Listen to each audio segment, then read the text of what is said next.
What's up, everybody? Welcome aboard. Welcome aboard. Today, as you see in the title and the thumbnail, we will be joined by Allen Obi from the We Need to Talk channel, the fast growing channel, one of the best channels on YouTube. Who doesn't like that channel? Y'all already know about it. Don't need that much of an introduction. We will be joined by him. So let's get ready to go. Let's strap on in. And I always botch trying to get my intro started. Let's get ready to go. Let's get it. Hold up, hold on. See, I'm messed up again. All right, hold on. There it is. All right, now let's get ready to go. Let's get it.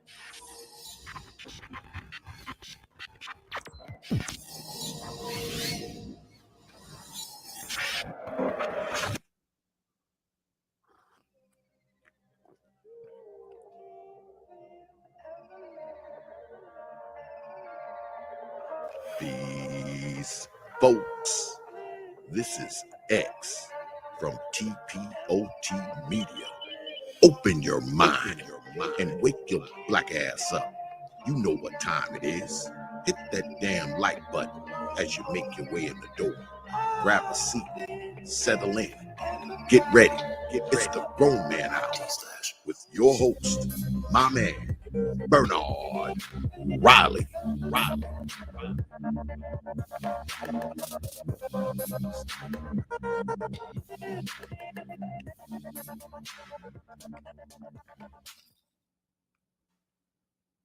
Something special happened today. I got green lights all the way, with no big red sign to stop me, no traffic jam delay. See, I was driving over the moon in my big hot air balloon, floating high into the darkness. I hope I get there soon. There's so many things to do, so many people I need to talk to, and they've all been waiting for me. Well, I gotta make it through. Something special happened today. I got green lights all the way, with no big red sign to stop me, no traffic jam today. Thank my stars for every green. You have no idea what it means. No, to a man who's always traveling, who's seen the things that I've seen. I don't know what's yet to come, not sure of anything that I've done really makes that much a difference. Well, I hope it has for some. Something special happened today. I got green lights all the way, with no big red sign to stop me, no traffic jam delay. Well, I was driving over the moon, in my big hot air balloon, floating high up in the darkness. I promise that I'll make it to you very soon. Something special happened today. All right. What's up? What's going on, everybody? Shout out to the early bird squad, as I call it, those that make it in bright and early. Shout out to Uneducated Lame in the building. Shout out to Uneducated Lame. Shout out to General Isimo Washington in the building. Shout out to Theo in the building. Shout out to SKC already in here, bright and early, starting stuff. Shout out to SKC. Shout out to Theo once again. Sir Tice in the building. What do you think about this description of your channel? We gonna start right there. He says, hold on, wait, no, not that one. He says, talking to Saludine, he says he's a dude with a channel that talks often to deluded females, but his production value is top notch though. Oh, wait, hold on. Let me get you unmuted. Or there you go. I got you. Okay. There you go. What do you think about that description of your channel? They just starting right out. They just came throwing body blows out the gate. What do you think No, I think both things can be true. I mean, there's a culture right now of delusional women, and I think it spans the gamut. Like, I have educated women, uneducated women, young, old, and some of the narratives are consistent. So I appreciate the production compliment. Yeah, Uncle Stu. No, I think everybody, rather regardless of what they say about it, I think that everybody do appreciate the conversations. I think everybody enjoys the spotlight being put on that, because that's one of the things that sort of prompted me to, doing a channel, because I was just like, everything is blamed on men, particularly black men. I'm like, and I started living life a little bit. I was like, hold on, what I'm hearing is not lining up with what I'm seeing. So that's what kind of led me to get on in this fight, so to speak. But Uncle Stu, the old man on the block in the building, says salute. Definitely salute to Uncle Stu. Appreciate everybody in the building. They shout out everybody who made it in early. Shout out Archer J. Shout out Deacon Naker. Man, change that name. But shout out Gun Streets. Good. Who else we got? Shout out to everybody. RM in the building. Shout out to RM. Appreciate you. Yeah, I think she moderate at your channel. I think I'll be seeing her over there. Mm-hmm. Yeah, okay, yeah. RM, that's the homegirl. That's the homegirl. But all right, let's go ahead and get into it. Give me a little bit. I'll start with a little boring question. Give me a little bit of your background. Well, this question is sort of stemmed from something that happened in my you had popped up in my comment section. We had made a joke about you. Yeah. We made a joke about you. My guy, Game Changer. I don't know if you know about him. He has a little tagline that he says called to women. He says be better bitches. And then because he was kind of talking about you, and I said, well, in all fairness, I mean, that's what he's trying to do. He's trying to build better bitches over there. Y'all get out of his way. Let the man work. Let him work. Get out of his way. And then you showed up in my comment section and you said, building better bitches since 2013. So yes. That tells me you have a background with either this type of content or these type of conversations. So go ahead and give you a background. Yeah, man. Yeah. So I started We Need to Talk when I was in college. And We Need to Talk was an offshoot of NAACP. So it became its own organization. You said it was an offshoot of what? NAACP. Oh, okay. Yeah. So can you hear me better? Oh no, you good. That was my fault. That was my fault. No worries. Yeah, so it was an offshoot of NAACP. It became its own organization, and then we expanded to about 7 schools, I think, at our height. It was founded in 2013, and since then we had kind of been having a lot of these conversations. I didn't know anything about the Manosphere until 2019, maybe. So when I transitioned to YouTube, I think naturally some of the things we were tackling in college that kind of, kept coming up in conversation. So that's kind of how I got here. Okay, so you were more or less on college campuses doing a very similar thing to what you're doing on your channel. Just in person, and discussions would range from like 40 at the low end to 300 people. So it was in person, it was face to face, but a lot of the conversations that would come up were men versus women, double standards. Why can men do this? Women can't do that. And funny enough, I mean, some of the things I talk about is like most of the people who would show up at the discussions were women. And the dudes who would show up were just dudes who wanted to say things that they know they would want to hear. So maybe they could leave with a woman at the end of the night. So, So I got to see the Derek guys Jackson was showing up pandering, basically. Absolutely, I got to see Derek Jackson's up close. So yeah, this stuff is not new. yeah. See, and then that doesn't shock me at all, because prior to men coming on the internet having these conversations, whether we call it the Manosphere or whatever, that's basically what it was. It was women said whatever they said, and that's what it was. And then all the guys had to acquiesce, concur what they said, agree with it, in hopes of probably hooking up with somebody. Absolutely. That was pretty much what it is. But the ideas, thoughts, views, and perspectives of men was never exactly put out there into recently. So when I stumbled across your channel, I definitely liked that you was putting a spotlight on it. You was definitely I appreciate it. Yeah, definitely. I appreciate it. I was trying to do it in a way that nobody can ever say my tone is bad. Nobody can ever say, "Oh, I'm just cussing women out," So, but people still say that. So I don't know if it's about the tone. I think it's about the message. Some people just don't want to hear it. Why do you care that much about the tone? Because obviously, as most people know, one of your taglines that made you popular, part of your brand is one, that brown couch in the white backdrop. yeah. And Kevin Samuels started this conversation.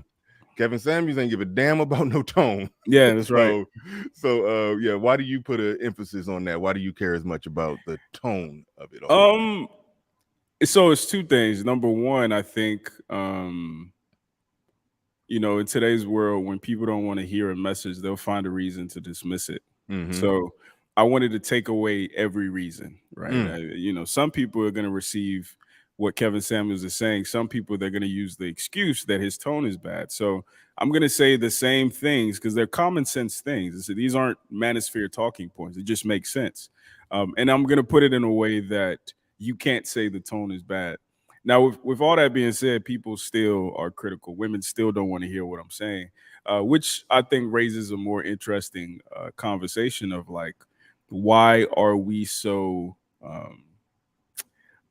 against kind of self-reflection and, holding ourselves accountable? But the other thing too is like, I care deeply about our community and our community improving. And that doesn't happen if our women aren't, in lockstep with what we're trying to do. So if they're saying that we can't receive the message unless it's put a certain way, I'm going to put it that way, and hopefully I can reach more people. But I know we're not going to save everybody, but hopefully we can save somebody. Right.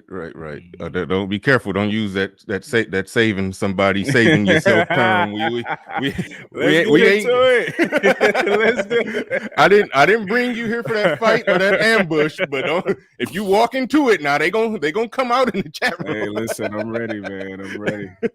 we can kind of stumble into it a little bit because you talked about how regardless of how you say it, the women don't want to hear. Some women, some. Well, hold on. What percentage of your audience is female? Right now, I think 20. 20? Yeah, see, I would have expected you to be probably 70-30. 70-30. Yeah, that's the goal is to be closer to 50-50, but like, it's hard. Women don't watch YouTube as much as dudes. What? There's old audio of me saying this. When I first started my channel, I ideally wanted it to be 50-50 men and women. And then when I first started letting women up on the panels and I saw how crazy they were, I was like, you know what? I don't think that's gonna work. See, that's why I do one-on-one. I know. That's why I do one-on-one. That's what I figured out. It got to be a structured conversation. You just can't let the gate open and whoever come in. Oh yeah, you're gonna turn into Lapeef. Hey, I like Lapeef. I do a Friday show similar to Lapeef, but the women that come on there, they're cool. They say something crazy here and there, but they cool for the most part. But no, I'm all about the discussion, the disagreement, the back and forth debate between men and women. I mean, I'm all about having that conversation. But you talk about how no matter what, women don't want to. Some women don't want to hear what you're saying and whatnot. Shocking to me, there are some men who push back to what you're talking about, and I guess that stumbles into the saving yourself crowd. Yeah, But but I don't get that part. I don't get that. And maybe, you know, I normally I don't know if I sent you, or yeah, I don't know if you saw the layout, but I normally open it up for the audience come in at the end of the discussion, you know. let's do it. So yeah, Let's do but it. no, but yeah, so we'll do that later, you know. But the men who don't like what you're saying or what you're doing, or they don't want to hear what you're talking about, I don't get that. Because at the end of the day, like I said, you're putting the spotlight on the problem. Mm-hmm. And if somebody who's putting the spotlight on the problem, even if he's on a fool's errand pushing a snowball uphill, Mm-hmm. he's at least working to solve a problem. Why get in his way? Why bother him? Why have a problem with him? So just let's speak on that real quick. Yeah. Like the guys who have a problem with what you're doing. Let's try to tease that out, make that make sense. Okay. So I mean, I'm gonna just go by some of the comments and some of the messages I've gotten. The first one, and I want to address this. The series is entitled "Kevin Samuels Started This Conversation." Mm-hmm. A lot of people who found my channel recently thought it was an attempt to exploit a dead man's name, right? The series started in November of last year. Kevin Samuels can be seen in some of my comments. Kevin Samuels can be seen in some of my chats. He was aware that the series was named after him. Mm-hmm. And the reason I named the series Kevin Samuels Started This Conversation is two things. Actually, let me say three things. Number one, Kevin Samuels, unlike a lot of like OG Manosphere dudes, really mainstreamed this Mm-hmm. conversation in a way that they weren't able to at the time, like the Angry Mans and the Obsidians. So that was very unique. Number two, his name, like as soon as I asked even the question, what are your thoughts on Kevin Samuels? The facial expression started a conversation, right? So a lot of the conversations I would have even in my everyday life was, you know, do you support Kevin Samuels? It was kind of used as a way to separate men that a woman might be interested in from men who might be problematic. So I thought, okay, let's just, you know, let's talk about it. Let's hit the nail right on the head.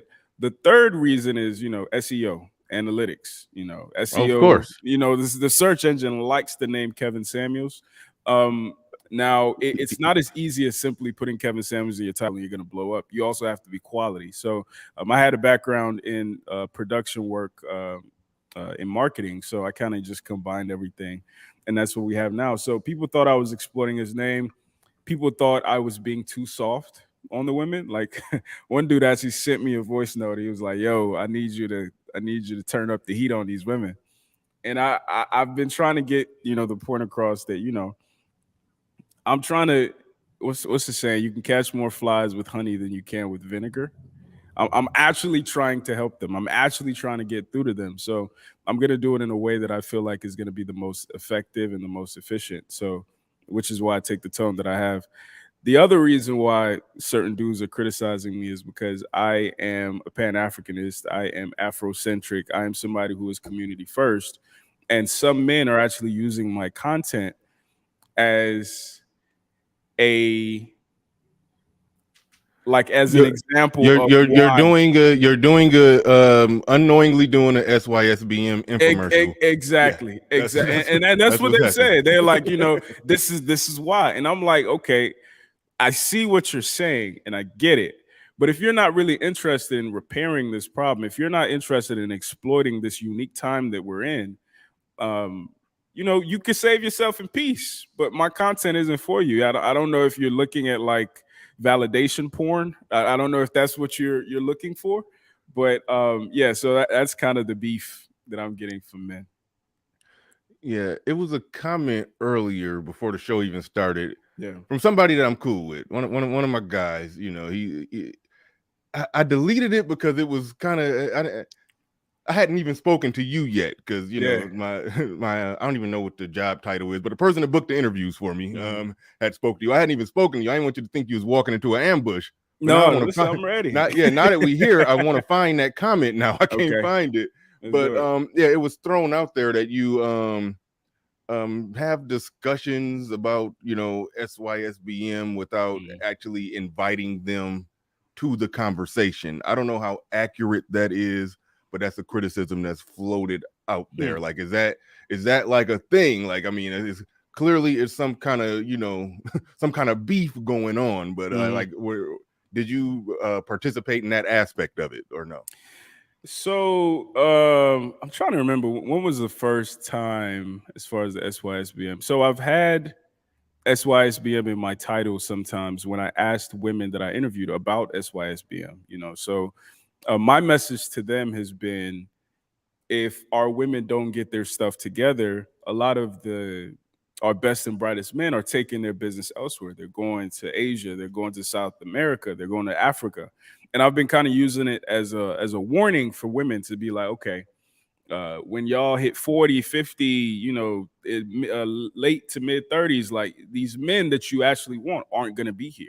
Yeah, that part right there, that's why I don't understand why they would have as much of a problem with you. I was recently watching one of your discussions, and I think you were talking about your younger brothers, how I think you said they date Latino or Mexican white girls, chicks. Yeah. So you're like I said, you're the guy who's sounding the alarm. Right.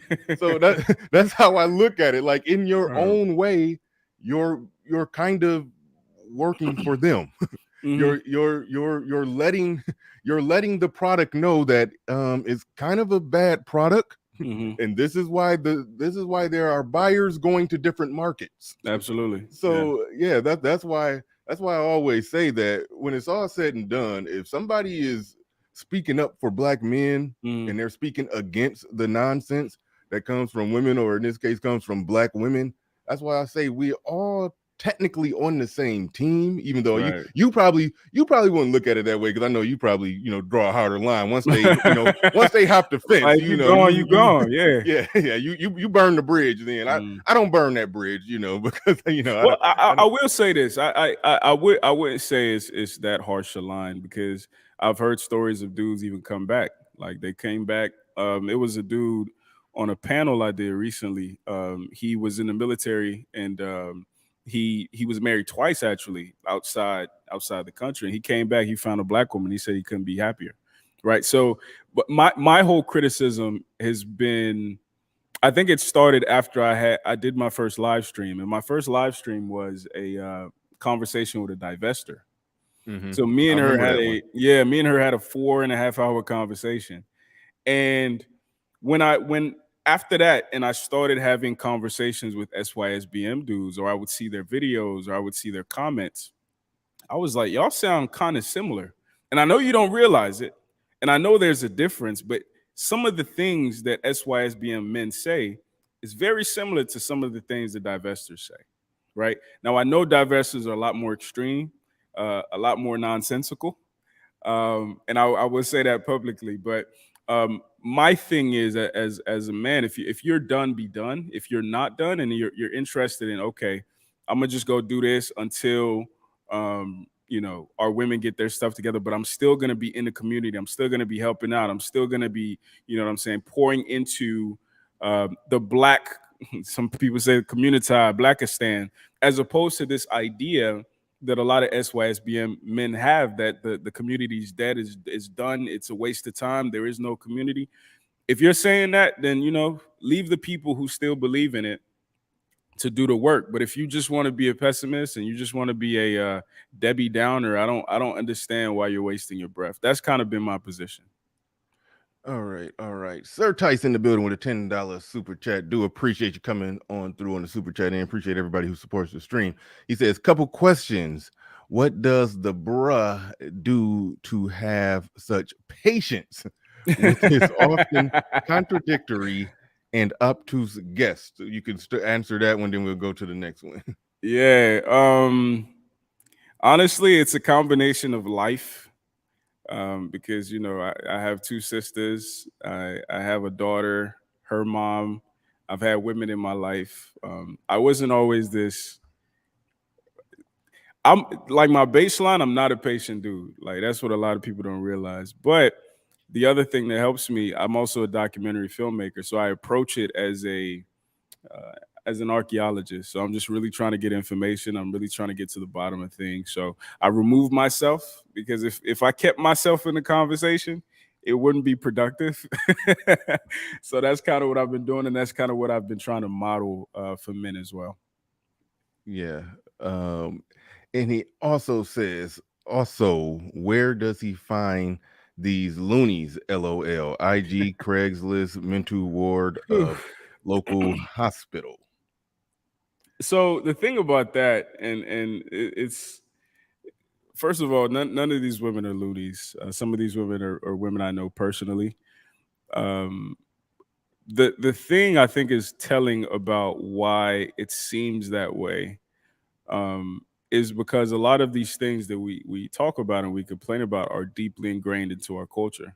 Like I said, I've spanned age ranges. I've spanned,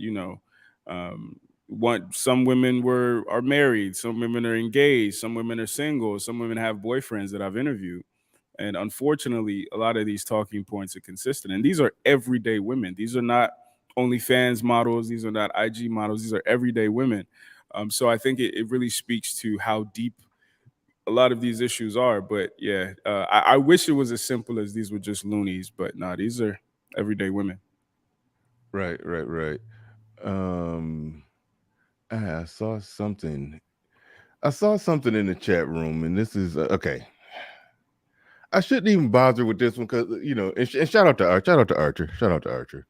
He says his patience comes from his submission to women, and Silent, who I think is a paying channel member on your channel. And welcome back, Silent. Welcome back, Silent. He is. Me and Silent, buried the hatchet on a problem that we had. We ain't even talk about the problem. We back.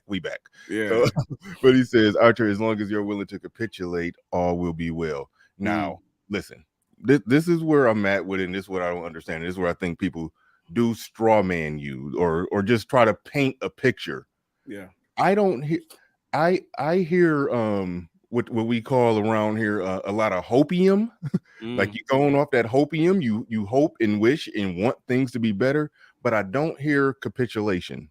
I don't hear pandering. We know what pandering look like. We know what Derek Jackson sound like versus I what you would make more like. money. I would make more money. That's where people are putting you in the wrong category. Now, understand that you're hard to place. I get that, but I think they're placing you in the wrong spot. And here's the reason why. We could talk about this. Okay, you do draw a hard line. You think black men should only be with black women, but this is where I draw the line where I say somebody is simping or pandering.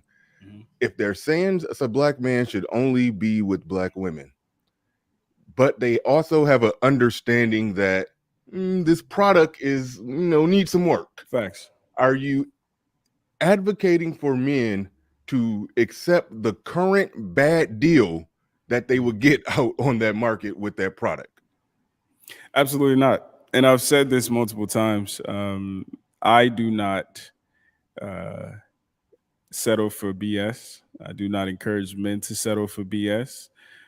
With that being said, I encourage men to put this conversation in the right context. And what I mean by that is everybody else wins when we're not together. That's been the reality since the beginning of time, right? And I'm looking at this more so from an international context. So I'm even thinking about Africa. So even if you save yourself, I would rather you get an African black woman than go to Asia and take your resources and money and education there. Go to Europe and take your resources and education and money there. But for me, it's about, are you thinking community first? Are you understanding the context that you operate in as a black person? And that context includes the fact that the rest of the world is predicated on your dysfunction. right? The like some people will say that black love is a revolutionary act. That's a fact, right? And I'm not saying men should settle for bottom of the barrel black women, but there's some great black women out here. But if you go out and women do this as well with the mindset that black women are flawed across the board and there's no hope at all, you might miss some really great opportunities. And I just think we should prioritize ourselves. Yeah, I know what I did when I post divorce, Mm-hmm. because I was married, post divorce, was married to a black woman, got a divorce. Um when I got single, I dated, all different types of women. Mm-hmm. Preference was for black women, but I was wide open, dated everything, Mm-hmm. you know. So yeah, it was open competition, and a black woman did happen to win that competition. But this is what I found, and this is how I want brothers to start looking at it, is that when I raised my standard and got to the point where I wasn't tolerating no BS, no Mm-hmm. bullshit, no nonsense. When I got to that point in my life, the amount the amount of women that I would deal with shrunk to the point to where Absolutely. you know I wasn't. I had no concept of SYSBM, but I might as well have been SYSBM, because the amount of black women that I was willing to deal with was was very small. Like I was, Mm-hmm. it shrunk to the point where I was damn near with MGTOW, Mm. because I was like, hey, who I'm dealing with, they got to meet certain requirements. But Right. from the sound of things, you're not, yeah, so you're not saying accept the bad deal. You No. acknowledge that it's the problem. And I think you've touched on this on your channel. it Mm. it is a hurdle of, you know a black man who, he got his shit together. Mhm. He didn't make a bunch of, babies out of wedlock. He don't fall for any other stereotypes out there. He's just an all around solid dude out Yeah. on the market. He's you know your suggestion would be just understand that you understand that your options are limited, Mhm. across the board. I would say across the board with all women, if you're really on your shit. But you understand that he's operating on limited options Absolutely. with black women. And so part of your mission, I guess the goal of your channel, is to shine a light on it in some way, somehow. Through shining a light on it, ultimately uh fix these problems. Mhm. Ultimately, that's the general. If you had to sum up, I'm not even gonna put the words in your mouth. If you had to sum up the Mhm. goals of your channel, what are they? My first goal is to help properly frame the conversation, right? And what I mean by that is when you talk to a lot of dudes, their issues stem from a woman, whether it was Mm-hmm. their mom, whether it was somebody who broke their heart back in the day.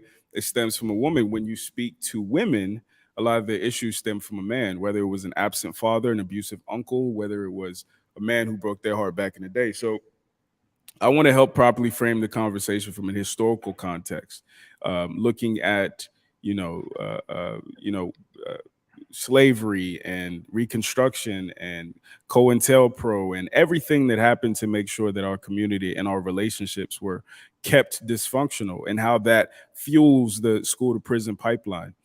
So that's number one. Number two, I want to help rehabilitate the relationship between men and women. And what I mean is, and I think I talked about this on another stream, but I recognize that the woman sitting in the couch might not stand up and feel different or feel renewed or have her mind blown or whatever the case may be.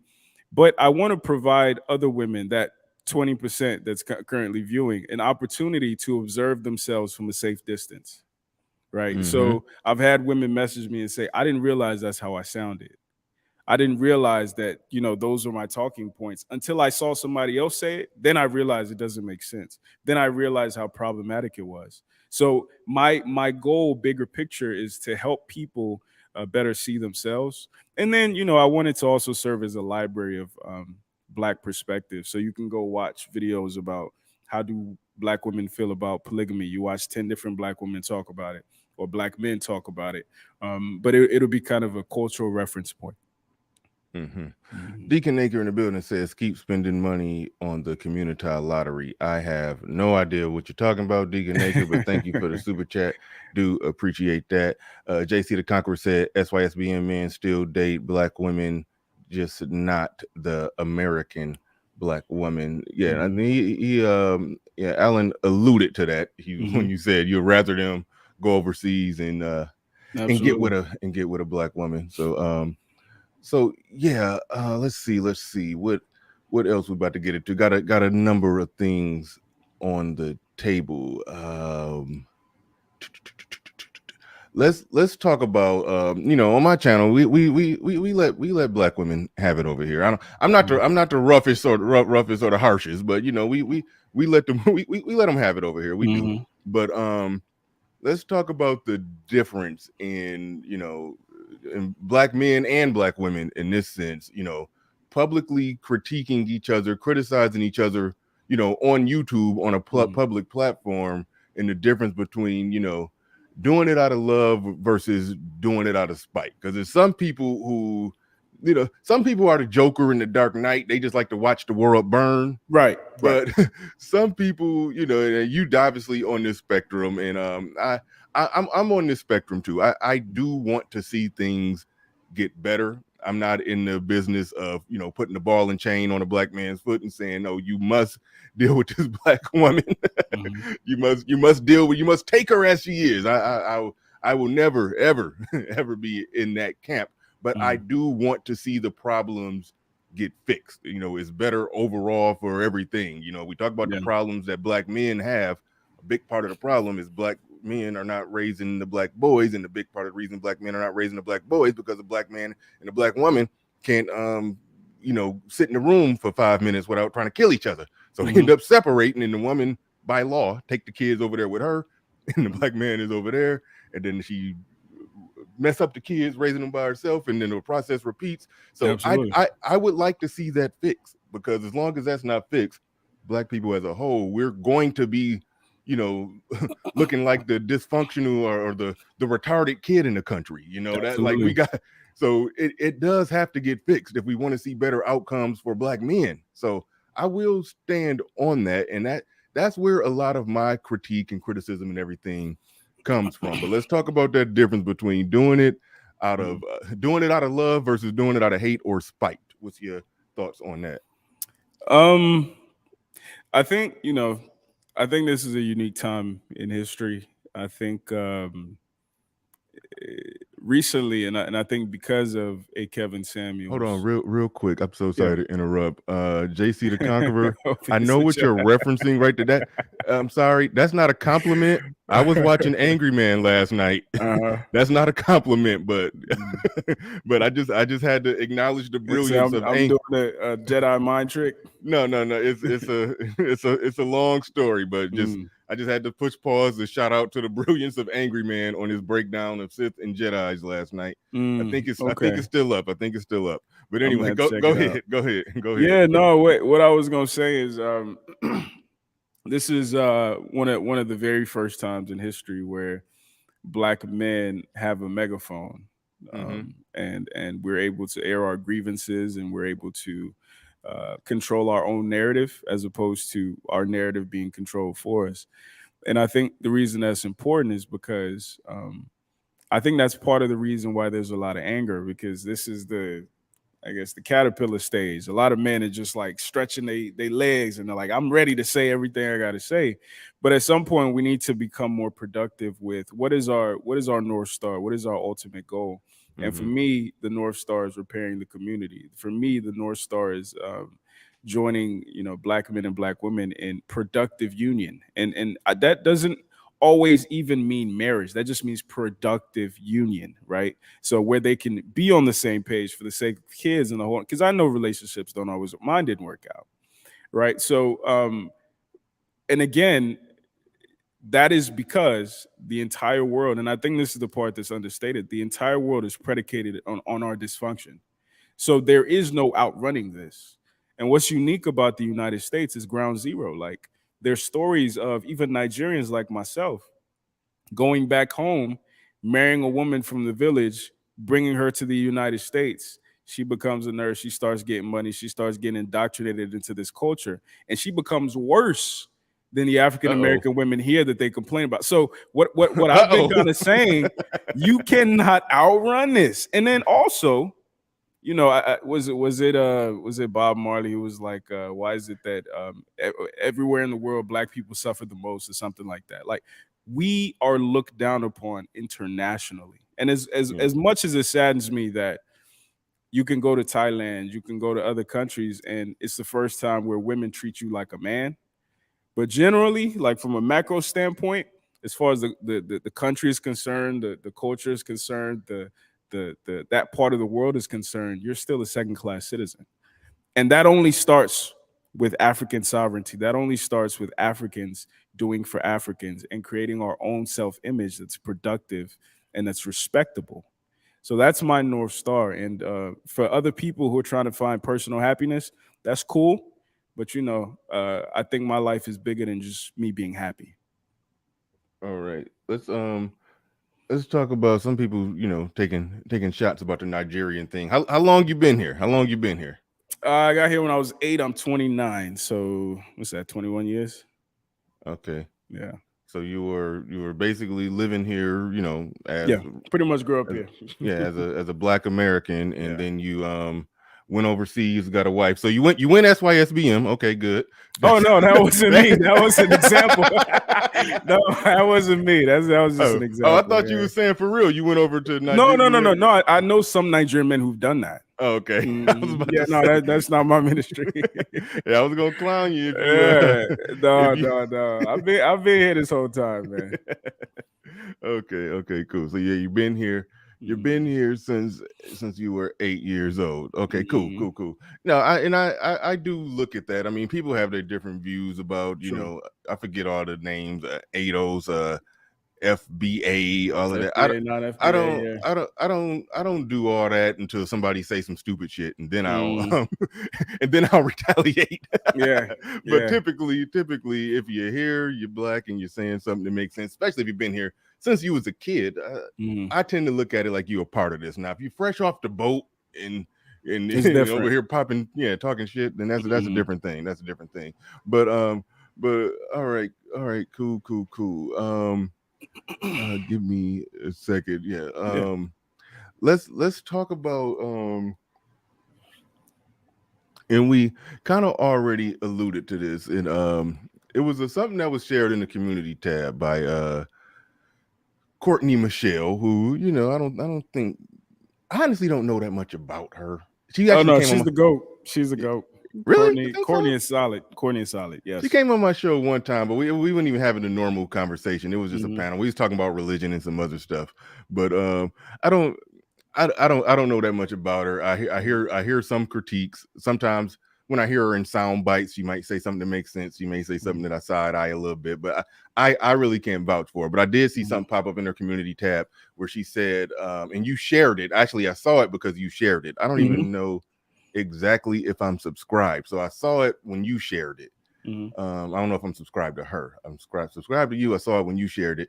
And it said, but I agreed with this statement. It was people who don't think it can be done shouldn't get in the way of those who are trying to do it. Absolutely. Now, that's a statement I agree with 100%. I think in this space and Black YouTube as a whole, when somebody has a mission, a goal, even if it's pie in the sky, there's always somebody. There are people who will build a whole damn channel just to sit back and say, what this nigga doing ain't gonna work. I'm like, what's up with this? It's just like it's a waste of time to me. Crabs. I don't get it. Crabs. So let's speak on that, because I understand your mission and what you want to do. And even if, like I said, even if you're trying to roll a snowball up Mount Everest, that's your goddamn mission. I'm not gonna get in the way of you trying to do it. Why? What's up with the people that just want to sit there and and tell you, just make it a whole platform and just tell you that ain't gonna work, that ain't gonna work. What's your thoughts on that? Because I don't get that. I think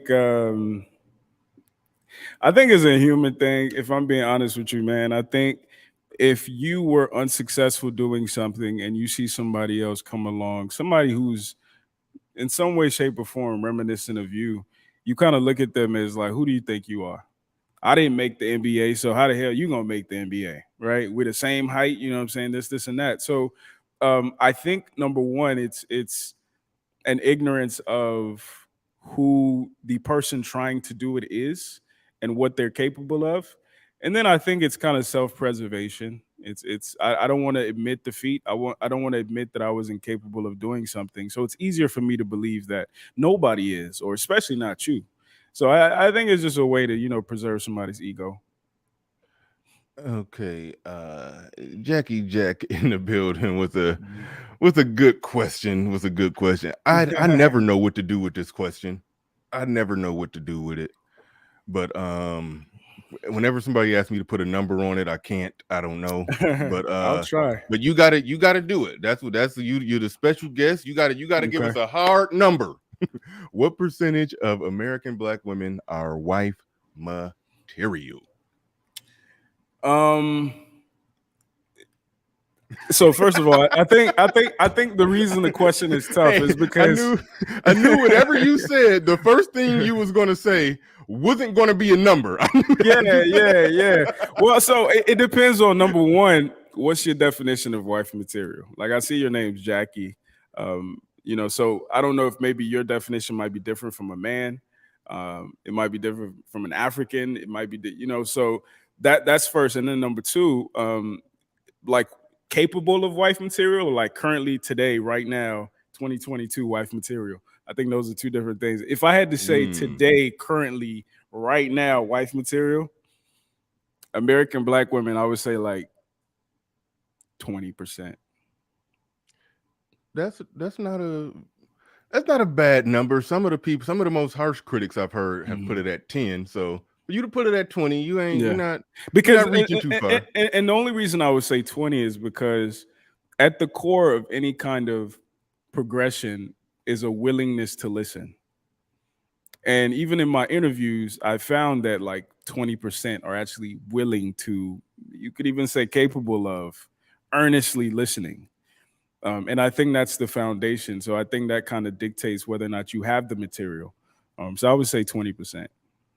Okay, cool. Do you think, and this question came up on my show that I do on Friday when I have the women on, and Jackie was on that panel, and she one of the questions that was on the table was, do you think a woman, because you said that it's 20% right now, but there's some hypothetical what if and maybe other number out there. Sure. Do you think a woman can go from being, masculine or more on the masculine side of the bell curve or spectrum to being feminine? Do you think that's even a possible thing? Because some would argue Absolutely. that it's just baked in the cake. People are what they are, and that is what it is. So you think they can go from being masculine to feminine? Absolutely. If I didn't think that, I wouldn't make a video. I wouldn't make any videos, right? I don't believe in talking about problems that I can't solve, right? So I believe it's possible. I don't think it's likely, right? I'm not a delusional person, but I think it takes, and this is why I'm an advocate for therapy. I think it takes therapy. I think it takes self-reflection. I think it takes a lot of conversation, a lot of intervention, but I do think it's possible. Okay, all right. We'll accept that. We'll take that. No, I mean, listen. You don't think it's possible? Well, I think people kind of are who they are, but I do think there are. Okay, it's a combination of, and I don't even want to get too deep into the science. So we know that Black people have more testosterone than other people. Like that just is what it is. We're a high testosterone aggressive people. When high testosterone and aggression looks good on a man, it doesn't look good on a woman. So but they're they're on the further end of that bell curve. So I do think there's something to it, like literally biological, with far as Black women being more masculine. So some of them I think is a lost cause, but you know, everything is on a bell curve. Then you have to average culture into the equation. Okay, when it comes to culture, yes, I do think from a cultural standpoint, there are some there are some cultural things that's pouring gasoline on what was already a fire, you know. So I think if we can get rid of the gasoline being poured on it, I think then we could probably have a, you know, a real conversation. So that's why I'm all for, you know, Black men speaking out and voicing their opinion on it, because even though I've debated a lot of people on this, when major media platforms are, you know, putting their ideas, views, thoughts, and perspectives out there, we are stirring the pot of the culture. There's no other way around it. To say that we're not, that's to say that you're basically saying everybody else's everybody's propaganda works except for Black men's propaganda. You know, so I don't want to. If propaganda can increase the number of people that will put their son in a dress, so you know, we can't in one hand say propaganda works and then say that us lifting our concerns and stirring the pot of the culture and inceptioning people with our ideas is not going to have some effect. But then again, there is a percentage that they gone. There's a percentage that I would say that's gone. And I think a big reason is because we're operating in somebody else's culture. This is not originally our culture.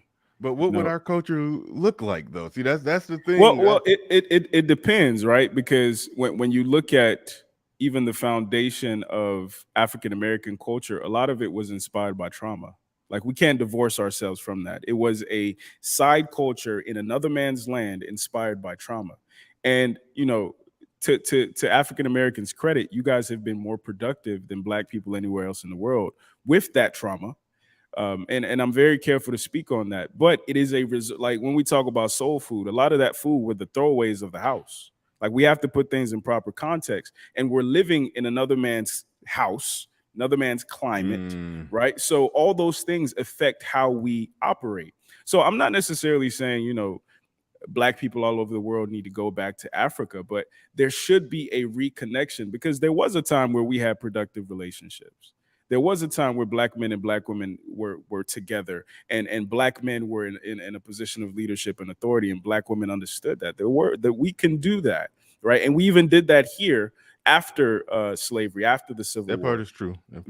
But again, it all goes back to the entire world predicates its success on our dysfunction, and we can't divorce ourselves from that. So if somebody literally benefits from you not having your shit together, you'll constantly not have your shit together, especially if you're spending more time bickering amongst yourselves than the person who's actually profiting from your dysfunction. So that's the only way I'm trying to really frame this conversation. All right. SKC in the building. And I'm with SKC on this one. What is Black love? I think he's saying, is it different from love? Yes. I'm okay. Go ahead and explain that one. Go ahead and explain. Well, let me give my background on the concept of Black love. And I think I did a reaction video to you. I mean, I've reacted to some of your stuff. It's probably lost in the middle of a live stream. I don't know if you saw it or not, but you had used the term Black love, and I always say Black love as a moniker, as a tagline, as a title, is essentially connected to an industry where women more or less Black women take a crap on Black men, and Black men pander to Black women. So like to me, Black love, the concept of it, it's a farce.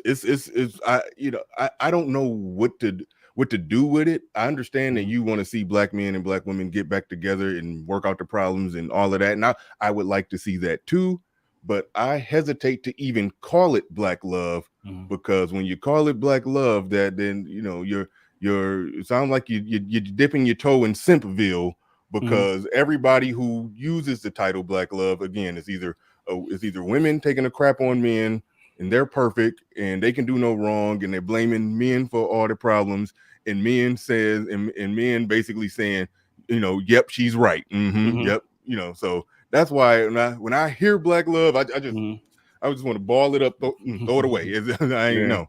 But anyway, so what's your thoughts? What's your thoughts on that? Go ahead. So one of the criticisms I get from women is that I don't believe in romance. And I've said that publicly a bunch of times. I think romance is a waste of time. I think it's cute. I think it's nice.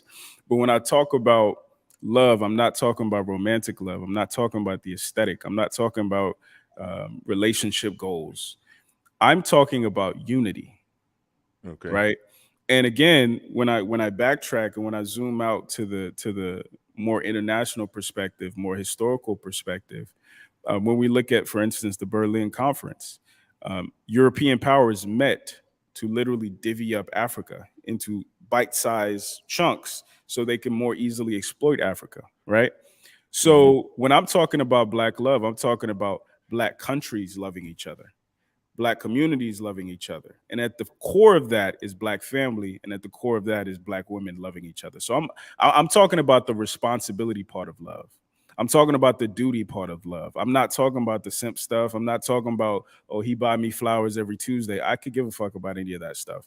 I care about if we do not prioritize ourselves as a political strategy, the rest of the world wins. So it's, like I said earlier, when you marry outside your race, outside your culture, you also have to consider the economic benefit to that culture, especially if you're a nuclear physicist, a doctor, a lawyer, and the whole nine. I'm encouraging women to start prioritizing productive men.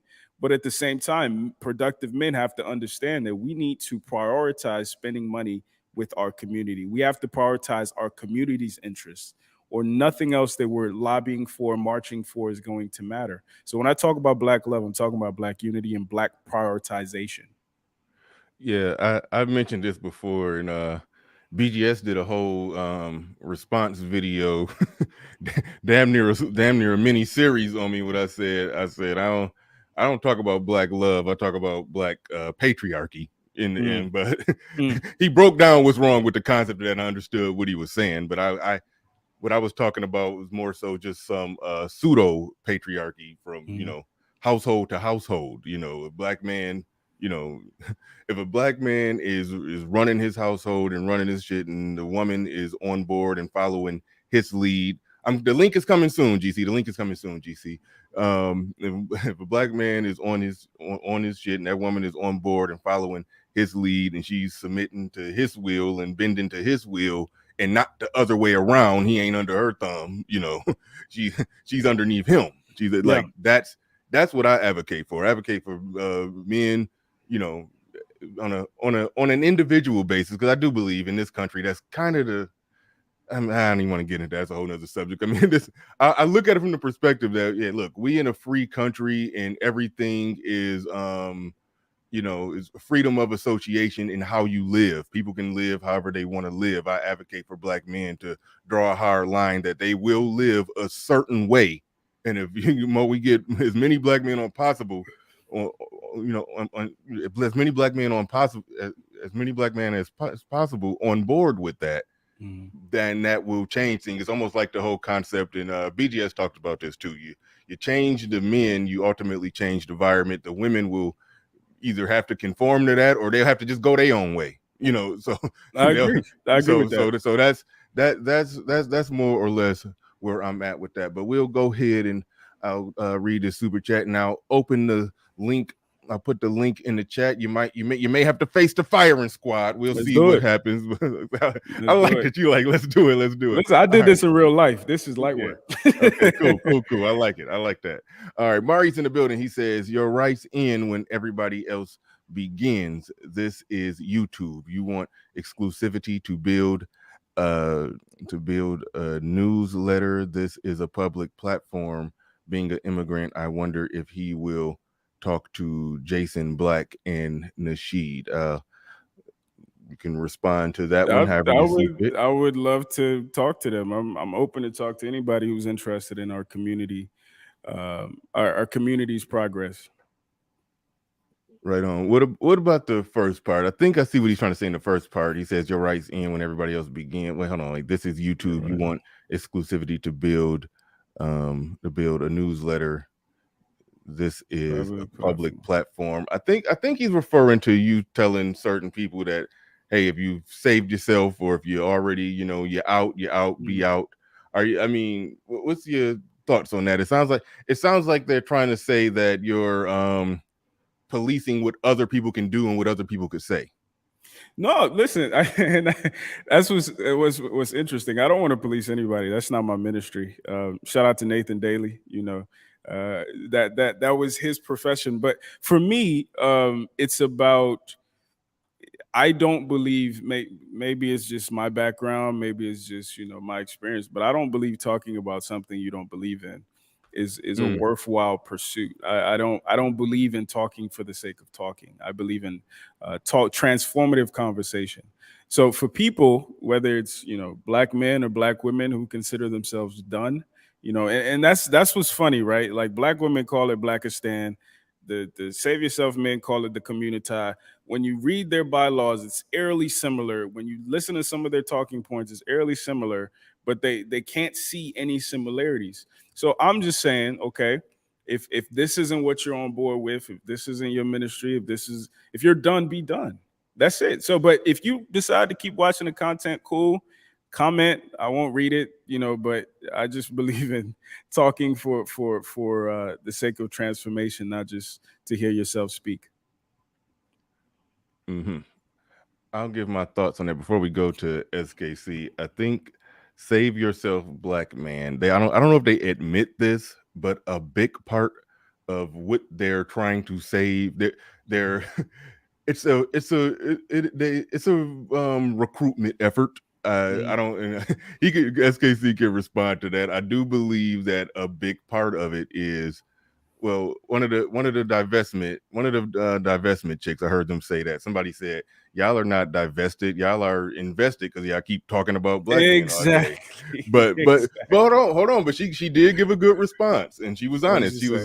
She said, we are divested, but we are invested from saving as many black women as possible. And I think that's what SYSBM is. They're invested in trying to, I guess, pull as many black men, out of the fire as possible. And so that, I think that's part of why they why they had swords in, got their sword and shield raised up against you. But we'll get into that. We'll hear them in their own words, and so we'll see. But hold on, let me get to these super chats. I'm gonna throw it to do your thing. I'm gonna throw it to SKC. Damn, did I skip Sir Tice? Okay, if a black man, if a black U.S. married someone from Ghana, Nigeria, Cote D. Ivory Coast. Okay, yeah. I be killing me with these. Okay, all right. They're marrying someone from another culture. Culture is more than complexion, sir. I don't think you. I mean, you can respond to that. Do you disagree with that statement? Yeah, no. So I never talked about complexion, but I'm talking about the larger black culture. I'm talking about it from a Pan-Africanist standpoint. So, like I said before, I'm cool if an American black man marries an African woman, or vice versa. I'm cool with it. My daughter's mom is African American, so I'm about international black union.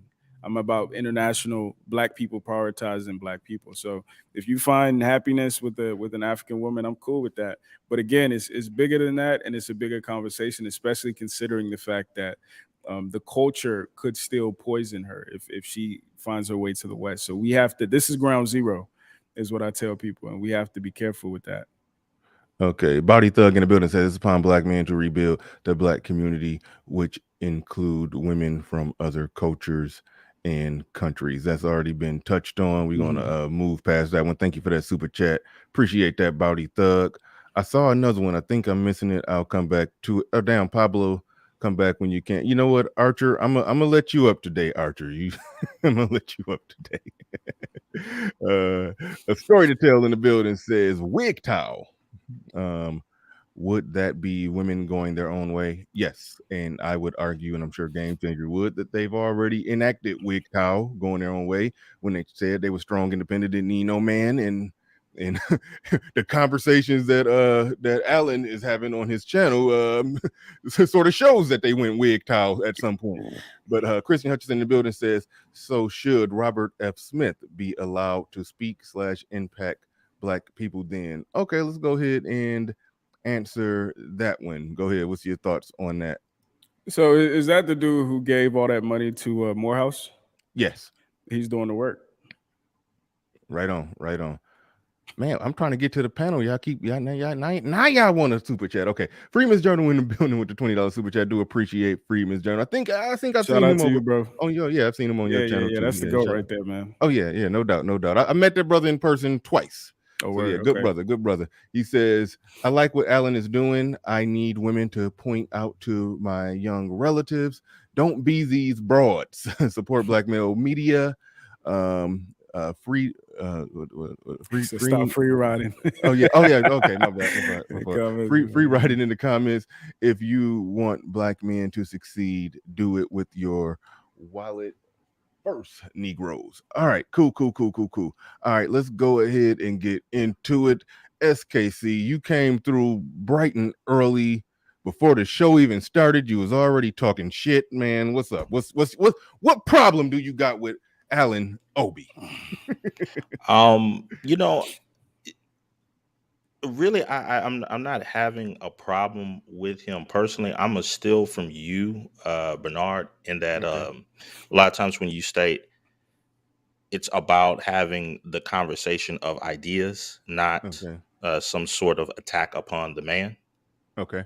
And I just think that it's a odd concept to have conversations about a said group or a philosophy without speaking to the people who are the spokesmen or the originators of said philosophy. I think one of the problems that occurs with people that go into the conversation of SYSBM is that they unfortunately speak to people who really don't have any skin in the game. And a lot of people who are chatting in, or chirping in the comments, as it were, instead of, again, having a serious conversation with the minds behind the acronym. And I think that from a journalistic standpoint, because he stated that he has some training in creating documentaries. Well, one of the behind the scenes portions of creating any documentary is the research that goes behind putting all of the your points together and then stringing them out in a good way, a way that would be presenting your theme or your message. That's one of my main criticisms when it comes to, I guess, what some of the things that I've heard. And but I have others, but I would start there. I can respond to that real quick. It's not a long response, but we did a 4-part conversation series with Zoom to Thailand, Courtney Michelle, and One Master Teacher. Zoom to Thailand doesn't actually consider himself SYSBM, but a lot of SYSBM people gravitate to him.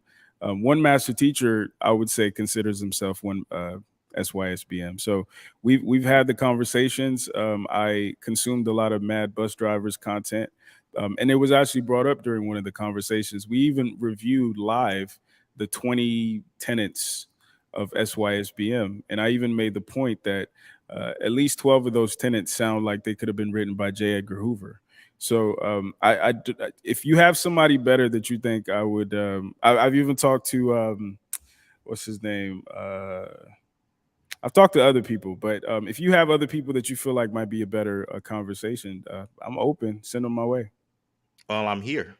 Okay. Yeah, I was just going to say that. Yeah, it's like okay. You got the backstory out the way about why you haven't done A, B, and C, but at the end of the day, yep, you are here and in the flesh. So let's have that conversation then. Go ahead. And it's one of the just to the side. And again, I state this to you.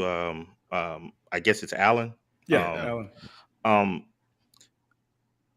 I understand why it could be a difficult situation to put yourself in, because there are so many people who jump up in conversations and they'll throw up SYSBM, SYSBM.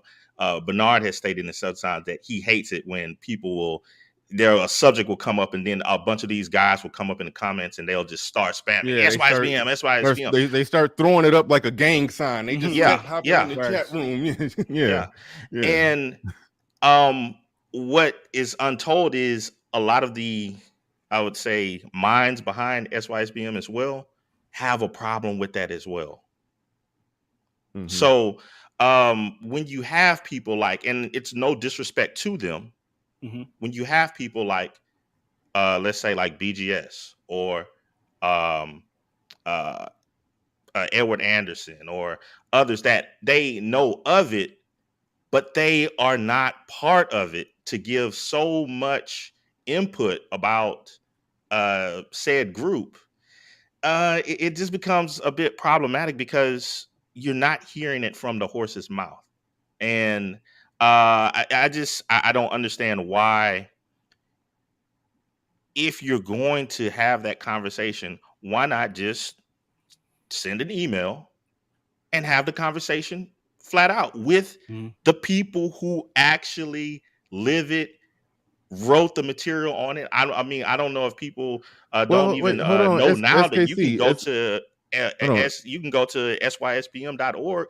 There's a book that's out, been out. Wait, hold on, SKC. You I mean, okay, let's just say you're right. That's how he should have went about it. No, But I'm just however, saying people in general. Okay, no, and that's cool. But you're, and from my perspective, I could be wrong, but from my perspective, you're one of the leading voices in it. So as far as the things, and so he didn't do it the way you said he should have did it, but it's happening right now impromptu. So as far as the things that he's said about SYSBM, what exactly what words have come out of his mouth that you have a direct problem with, that he got wrong, or or just what would you add? Oh, sure. I mean, I would say trying to link it to an idea of validation porn.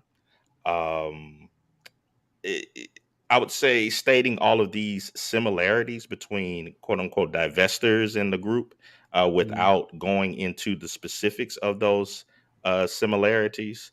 Let's stop it right there. Let's the validation porn. All right. So what's your case? He said it's validation porn. You're saying it's not because what? And then we'll get his response. Go ahead.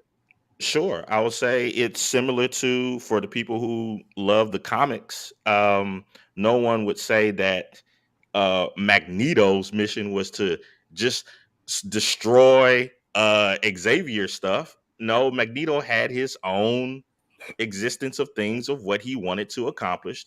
However, those goals were diametrically opposed to one another.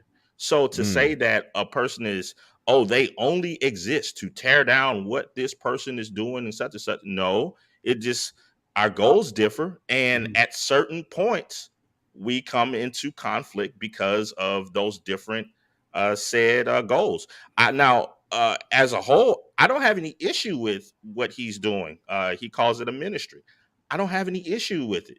Do what you do. I hope that he is very successful in what he does. Nevertheless, there are going to be parts of where we're going to cross paths ideologically, and we're going to differ. So I think it's a poor argument to state, oh, these people just exist just to tear me down or to tear this said mission down. No, it's not. Okay. And first of all, I want to appreciate you for coming up. I didn't. Your name wasn't on my radar as far as SYSBM, and I apologize for that. I might have been able to do more due diligence. With that being said, my only critique, my critique is actually less about the movement and more about some people in the movement who take it upon themselves to constantly engage in a conversation that they don't believe in. And that's when it comes to the whole validation porn thing. Like, if my conversation is specifically, I believe the community can be rebuilt. If you do not believe in that, I don't understand why you would engage in this conversation. If there's a different conversation about, the community can't be rebuilt, then cool, engage in that conversation. But for some of the people who throw up the SYSBM gang sign to constantly, literally just throw themselves as like impediments in the road of people who believe this thing can be fixed or this thing can be remedied, I think it's a waste of time.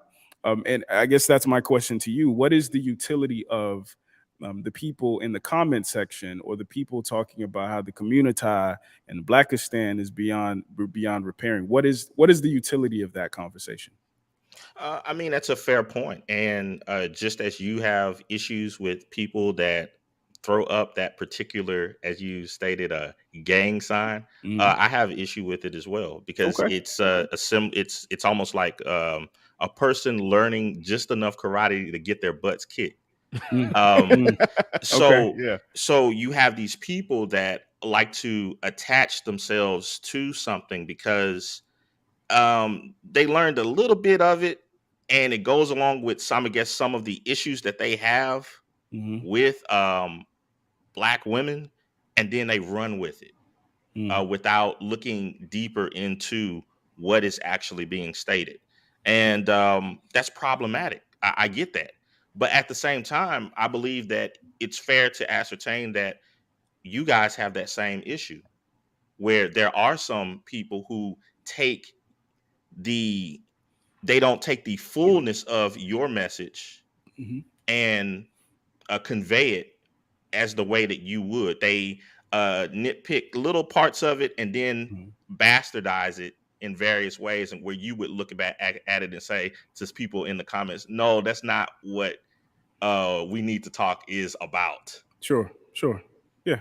And that's fair. That's fair. And I think the reason why I'm I guess extra outspoken about it is I don't go to SYSBM comment sections. I don't go to SYSBM chats. I don't go to Divester comments. I did once because it was funny.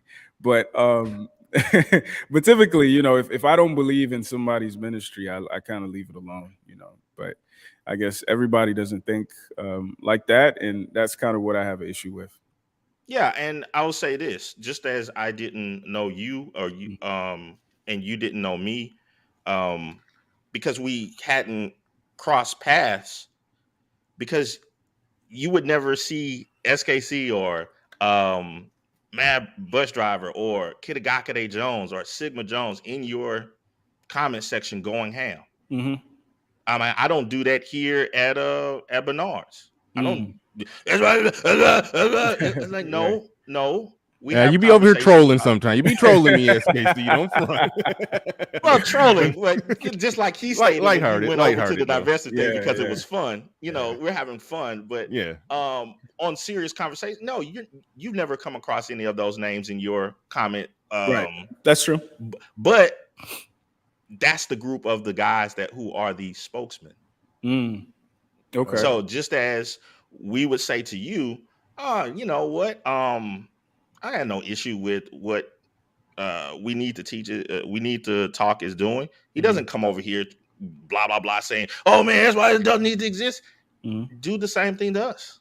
And if you want to have the conversation, people are willing to have it, and there won't be any ad hominem or just cursing each other out and all that stuff. People can handle it like men. Right. Absolutely. Right. And I would be interested in having that conversation with somebody like you, who is I guess one of the founders, because I do have questions, and even with going through the tenets, there might be some things that you could clear up for me, just for the sake. I mean, you're still a black man. I'm a black man, so I support black men, point blank. But I would want to know kind of what some of your issues with or critiques of this side of the ministry is, and then I'll let you know some of my critiques of. Sure. I think one of the major points, which is where we have a deep philosophical difference, where you and even Zoom, Okay. when he stated black first, and then man. For us, it's diametrically opposed. We're men. We happen to be black, but blackness is not a lens in which we view all of the issues in life or just life in general. Actually, I had a question about that I would love to have a conversation with you about. Is on the thought of this. You're a businessman. You know a SWOT analysis: strengths, weaknesses, opportunities, threats. Yeah. Okay, so what are the strengths and weaknesses of viewing the world through the lens of blackness? First and foremost, I think let's start with the strengths. From a genetic standpoint, we are the superior people, and I want to preserve that genetic integrity. As the rest of the world looks to exploit it, literally exploit it for stem cell research, for organ harvesting. So the only way we can really preserve that is if we are, one band, one sound. We are Voltron. So that's number one. Number two, nothing is more powerful than a productive Black union. And when I say productive Black union, I'm not just talking about man and woman. I'm also talking about Black community. I'm also talking about Black country, Black nation. We know what Marcus Garvey did back in the early 1900s. We know what the African empires were in the olden days. So that's number two, and I think we can get back there if we understand who the real enemy is. Weaknesses, honestly, I don't think these things that I'm talking about, I don't think we have a choice. Right. I'm not a romantic in the idea of, I just want to see Black people together because it looks cool. No, I don't want Black people to continue to be exploited. I don't want what is happening in the Congo to continue to happen. I don't want what happened in Haiti or Jamaica to continue to happen. And the only way that happens is if we prioritize our identity as Black people. And I understand that identity is diverse, and that is one of the tools that the opposition exploits. But I don't think we have the luxury, especially not right now, to prioritize any identity outside of prioritizing Blackness. Did you? Right. And I don't want to dominate this conversation. Yeah. I was just about to. Because I know you got other people here, right? But I just wanted to just make this note in the answering of that question. Mm-hmm. If we were sitting before angel investors, as it were, you didn't state what the weakness was. What the weakness of the community, or what the weakness of my proposal? The weakness of viewing things solely through the lens of race. But that's what I'm saying. I don't think we have the luxury of even highlighting a weakness. So you're saying that there are none. Then you're either saying that it's none, or that we need to ignore it. I'm not saying that there is no weakness. I'm the type of person, I can come up with a weakness with anything. Like you said, I'm a business guy, so I'm a cynical person baseline. But with that being said, when I'm looking at it internationally through the lens of history, the weaknesses of what can happen if we prioritize Blackness, it's, in my opinion, it's a useless conversation because we don't have a choice. People think we have a choice. We can go, a lot of SYSBM guys talk about, wherever you impregnate a white woman or whatever, that's also Black. And what I'm talking about is preserving and I don't mean to cut you off because I know these other people want to talk. I'm just stating this. Again, we stated SWOT analysis, looking at it from a business aspect. You talked about love not being this romanticization, that it needs to be more business minded and looking at things from a macro sense. And I asked you about a SWOT analysis, and just as if we were sitting before angel investors, people that need to put their hard-earned money into your ideology, and you come with them with, when the weakness part, well, we don't need to talk about that. In my opinion, that's not important. Well, see, the thing is, I'm trying to honor an analogy that doesn't work for what I'm talking about. Like this even the analogy of angel investors. Who are these angel investors? White men? The black men that you want to buy into your ideology. Okay, and to those black men, I would say, if you want to continue to survive, this is the only option. But again, if you want to continue to dilute yourself and integrate into cultures that don't give a fuck about you, then go ahead, take the easier way out.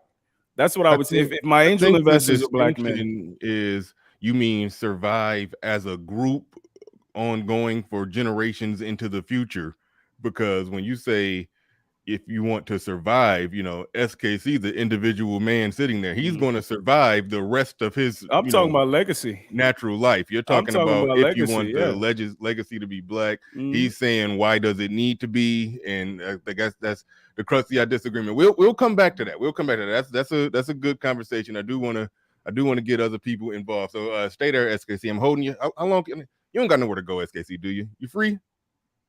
Yeah, I'll just work in the background. Okay, yeah. So yeah, just go ahead and do a little bit of work. I'm gonna come back to you. But all right. Real quick, Nate brought up a good question on the table, one that I didn't think to ask when you breeze right by NAACP at the beginning of the show. I was okay, so I'm throwing you put it out there. He said his roots are in the NAACP. It should tell you all you need to know about his political and geopolitical perspective. What is your political and geopolitical perspective? So first of all, I'm a realist. I'm not a Democrat. I'm progressive in some ways. I'm conservative in other ways. I'm just somebody who prioritizes things that make sense. Now, I was NAACP president in college, right? And I obviously, now that I'm a lot older, I have some critiques of NAACP, even from its inception. With that being said, I guess you could line me up better with a Pan-Africanist, with even some Panther ideology, or even some Nation of Islam ideology. But I'm about whatever is going to be best for Black people, whatever is going to be best for Black legacy. That's what I'm about. So I wouldn't. NAACP isn't a good characterization. Do you think the Democratic Party or their platform and all of that? Do you think that's better for Black people, or like where you? Absolutely not. And I don't think the Republican Party is necessarily any better. And I'm an advocate for voting and marching doesn't mean as much as lobbying, right? So when we see the Asian community, for instance, pool their funds to support a candidate or an interest that they want to see come to fruition, that's really, when you study like political history, that's what works, right? So until Black people can get together, one band, one sound, with money behind us, whatever we're championing or complaining about won't move. And that's why we see the LGBTQ community running laps around us. So I don't think the Democratic Party has our best interests at heart. I think the Democratic Party is the Derek Jackson, the political Derek Jackson for Black people. With that being said, I think Black people need to prioritize our own interests and pull our funds in those directions. And if that means working with the Republicans, I'm all for it. If that means working with the Democrats from time to time, I'm all for it. But this current reality where the Democrats take us for granted and the Republicans think we're, a lost cause, not even worth appealing to, is why we're in the position we're in. Okay, yeah, we're gonna move it forward. Well, though, Lil Big Nate, just type out why you think that that he copped out right there. Just type that out, and I'll star it, and I'll come back to it, because I've been listening to him, and I think, I think that y'all got more commonality than what more common ground than what y'all think. But we'll see. Go ahead and explain. I think some people are just contrarians, man. I think if somebody doesn't want to like you, not him. Not him in particular, but some people, like, it don't matter what you say, what you explain. They like, nigga, beta simp, cockhole, this and that. Cool, man. All right, cool. But anyway, moving it forward, and shout out to Uncle Stu. And I know I saw some other super chats. I will be getting to them. I will be reading all of them. I've been starring them, so they're filed away. I will get back to them. I just want to cycle through the panel. But go ahead, Game Changer. I know you whatever part of the real quick, shout out to Uncle Stu. We'll be on there tomorrow evening, I believe. Okay, that's what's up. Yeah. That's what's up. That's what's up. GC, yeah, just go ahead and pick it up at whatever part of the conversation that prompted you to come on up. You don't got to stay on the same wavelength that SKC was on. You know, granted that y'all probably differ on some things as is, but so yeah, whatever, pick up at whatever part you found interesting. Okay, so I want to start off by saying that though I have nothing against it and I understand the movement, I am not SYSBM. So just to give you an idea of the perspective that I'm coming from. However, when you talk about Black community and Black children and legacy, et cetera, et cetera, et cetera, would you say that it's better to have no legacy than a half Black legacy? Would I say it's better to have no legacy than a half Black legacy? Yeah. Half Black. Okay, so you do Black. realize that millions of Black men are faced with that choice. Mhm. And the reason why, there are interracial relationships and passport bros, et cetera, et cetera, et cetera, is because those are the only two options available to currently 52% of adult Black men. 52% of adult Black men are single and childless. And you're saying that they should, it seems like you're implying that they should wait for a legacy with a Black woman. No. Okay, and I want. Okay. Yeah, I want to clear that up because I'm a Black man, dude. Like I've been at points in my life, even this weekend, like I thought to myself, man, sometimes I'll give you the example. So I went to an African restaurant, and the customer service was horrendous. It was a Black woman. The food was also horrendous, and she didn't care to even like empathize, sympathize with it. And me and a buddy of mine, we were talking, and it came up that a lot of men's grievances with Black women isn't even necessarily Black romantic relationships. It's also the waitresses. It's also the hotel clerk. It's also the cashier at the grocery store who, for whatever reason, it's kind of programmed in them to look down on Black men, regardless of who you are, and talk to you with a certain disdain. So I get it. What I'm saying is, for the men who have tried, it didn't work out for them, and they've taken their business elsewhere. I wish you all the best, but for this conversation, I don't understand why you're still interested, because I'm trying to do a very specific thing. Now, again, if you're a Black man, still, because I've had other Black men reach out to me and be like, yo, I'm married to an Asian woman, but I really care about the Black community and I want this to be successful. That's cool too. But again, I'm talking specifically to just the contrarians, the anarchists who just want to, I left, so everybody needs to leave too. And I'm like, no, this is a very unique time in history. And I want to exploit this time. I want to give Black men of substance a megaphone, because I believe we're capable of changing this narrative. Okay, so and I agree with you. You mentioned the reason that they behave this way. Talking about the women in the restaurant, et cetera, et cetera, et cetera. You're curious to know why they are acting in this particular manner, and with very little respect for Black men. And the reason that they are behaving this way is because of the community, sir. You see, and I think that once you become more aware of that, you'll start to see a different perspective. You see, in a negotiation, the person who wants it more, or excuse me, the person who wants it least wins. Has all the leverage, yeah. Yeah, exactly. So in the discussion of a community, and then if you turn that into a negotiation between Black men and Black women have trained themselves to want that less than Black men. So they win in that regard. They are winning because they have something that you want, cherish, and covet, and they don't give a damn. Therefore, they have that over you, and they know that they can always pull that out against you. Therefore, they have no respect for you. You are a constant beggar of something that they have sole access to. They are the ones who have the monopoly on this particular resource that you need. You are their bitch.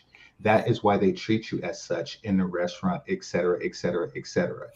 Unfortunately, the only way we can gain respect, well, the only way we can gain a community is to gain respect. And the only way to gain respect is to teach ourselves not to want it any more than they do. And that will consist of a large percentage of the population saying, fuck this shit, I'm out. And like SKC. Now, once again, though I am not SYSBM, I understand the need for their existence because without it, we are their complete and total bitch, and they know it.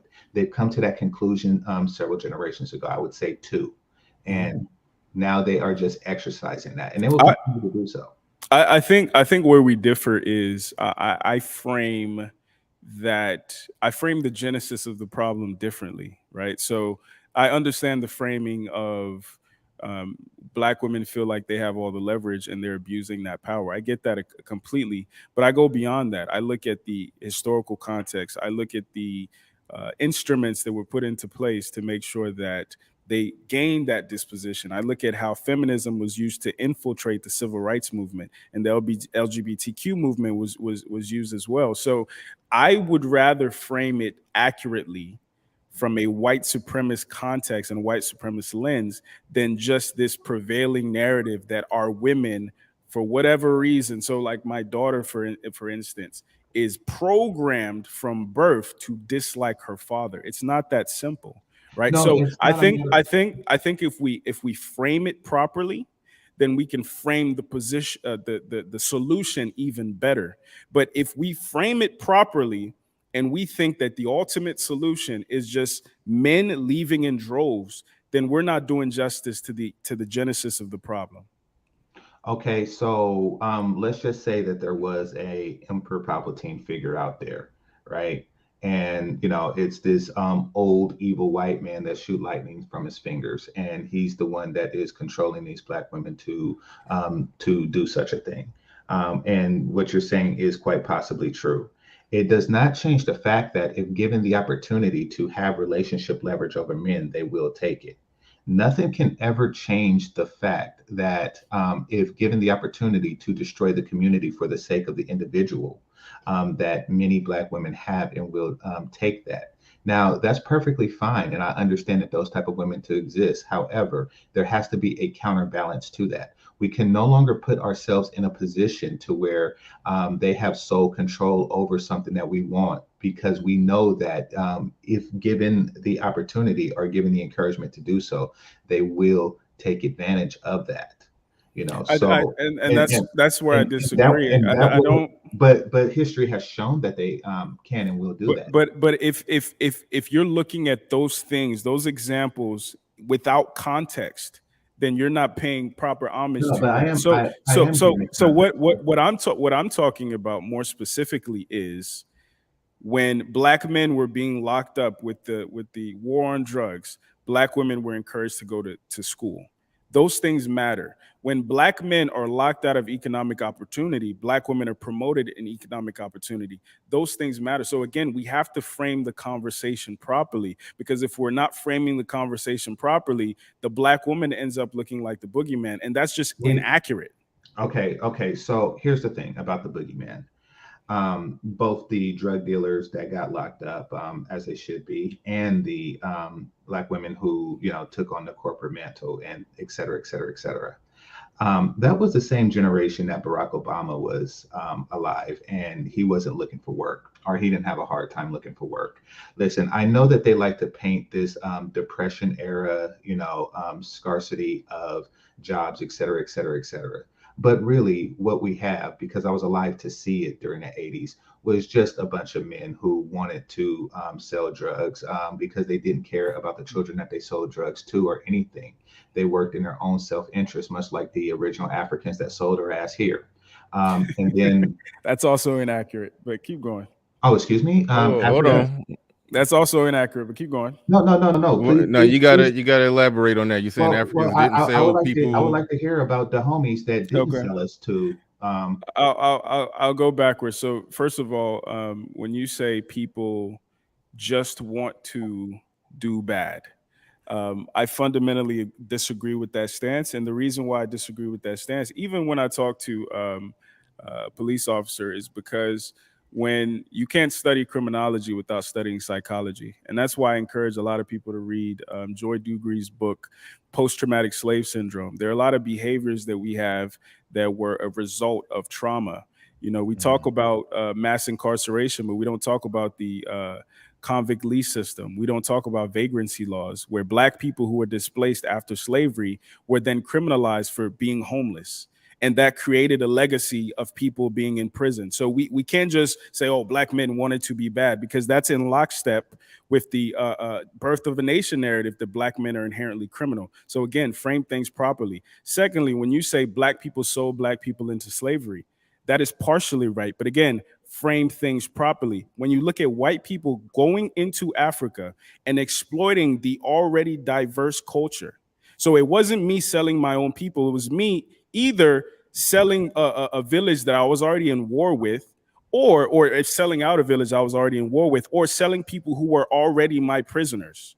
So again, did those Africans understand what antebellum slavery was? Did those Africans understand what they were selling those people into? No. But again, slavery has existed since time immemorial. What's unique about what existed in the Americas is what we're talking about. But to literally say, oh, Black people were just willy-nilly selling Black people into slavery, it's framing what actually happened and the complexity inaccurately. So again, if we're going to have these conversations and we're going to choose to oversimplify things instead of like educating ourselves and understanding the nuances of what we're talking about, we're wasting our time. So motherfuckers weren't just selling people into slavery. It was a lot more complex than that. Africa is, and that's one of my critiques of Africa. Like even when you look at Nigeria, for instance, we have three big ethnic groups: the Igbos, the Yorubas, and the Hausas. And even within the Igbo group, which is the smaller of the three, which is my people, we divide ourselves into even smaller groups that hate each other. So again, when we look at what the white man did to Africa, is they exploited our diversity. So this idea of Black people just selling Black people, it's not true. That's not how it happened. So because they hated each other, they exploited them. If you want to, simplify it a little bit more, I do understand that there's nuances involved. I do understand that that they need to access the weapons, to protect themselves from those who would enslave them. I understand that. I didn't say anything about willy-nilly, sir. What I'm saying, I'm not talking about you necessarily, but some people talk about it simply as Black people. Those Africans over there sold you, and that's not how it happened. No, for the sake of conversation, I want to make it simple as possible. Nevertheless, Africans still did sell Africans to Europe on a massive scale. And then some of those, and then some of those Africans were also sold. Yeah. So again, it's not that simple. No, that's pretty simple. You see, the reason why it's not is because some African Americans who are here today, their ancestors also sold other Africans, but they ended up being sold later on. So it's not as simple as the Africans on the continent currently are descendants of people who sold African Americans into slavery. That's all I'm saying. I understand that it's not that simple. No matter what layer of complexity that you add to it, the answer is still they sold Africans to. But who is here's the problem. I'm sorry. Here's the problem. When I'm talking about this, I'm actually not just talking to you, because one of the other beefs I'm included in right now is this FBA non-FBA beef.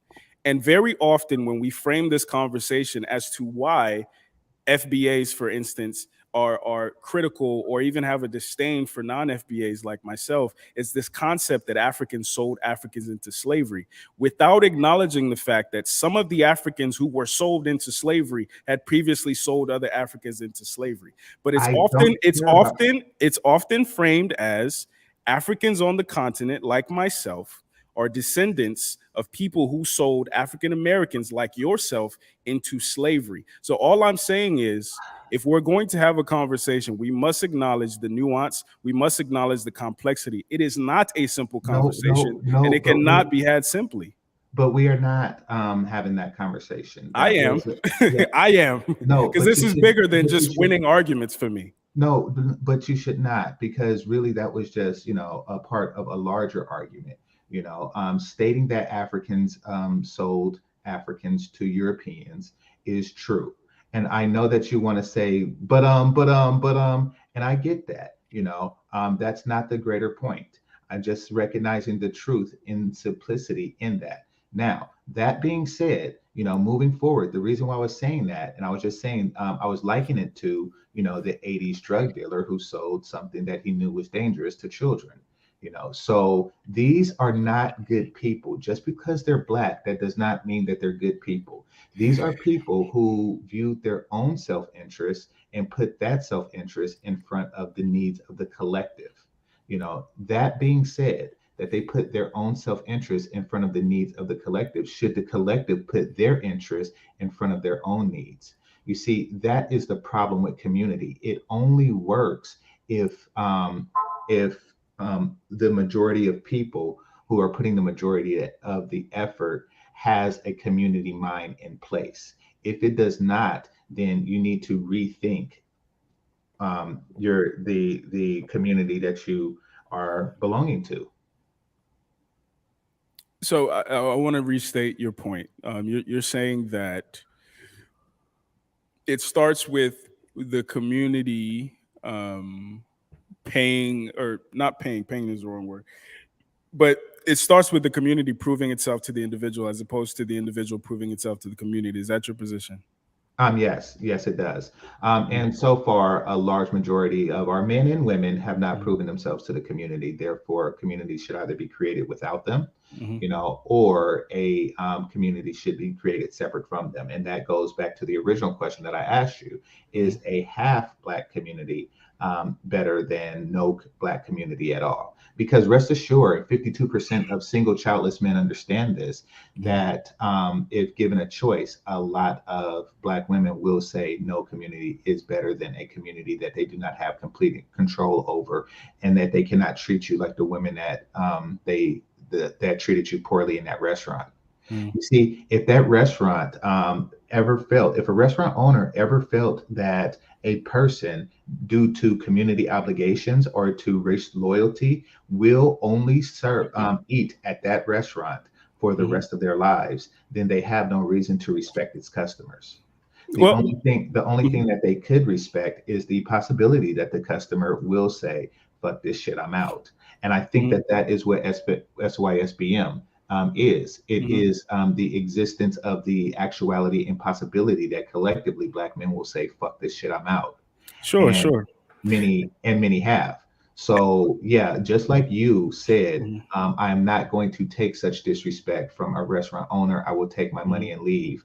SKC and others like him is saying, I'm not going to take this disrespect from a fat ass belligerent bitch. I'm going to take my dick and leave. So I don't really see why such harsh criticisms from a group that would say something like that, given the circumstances.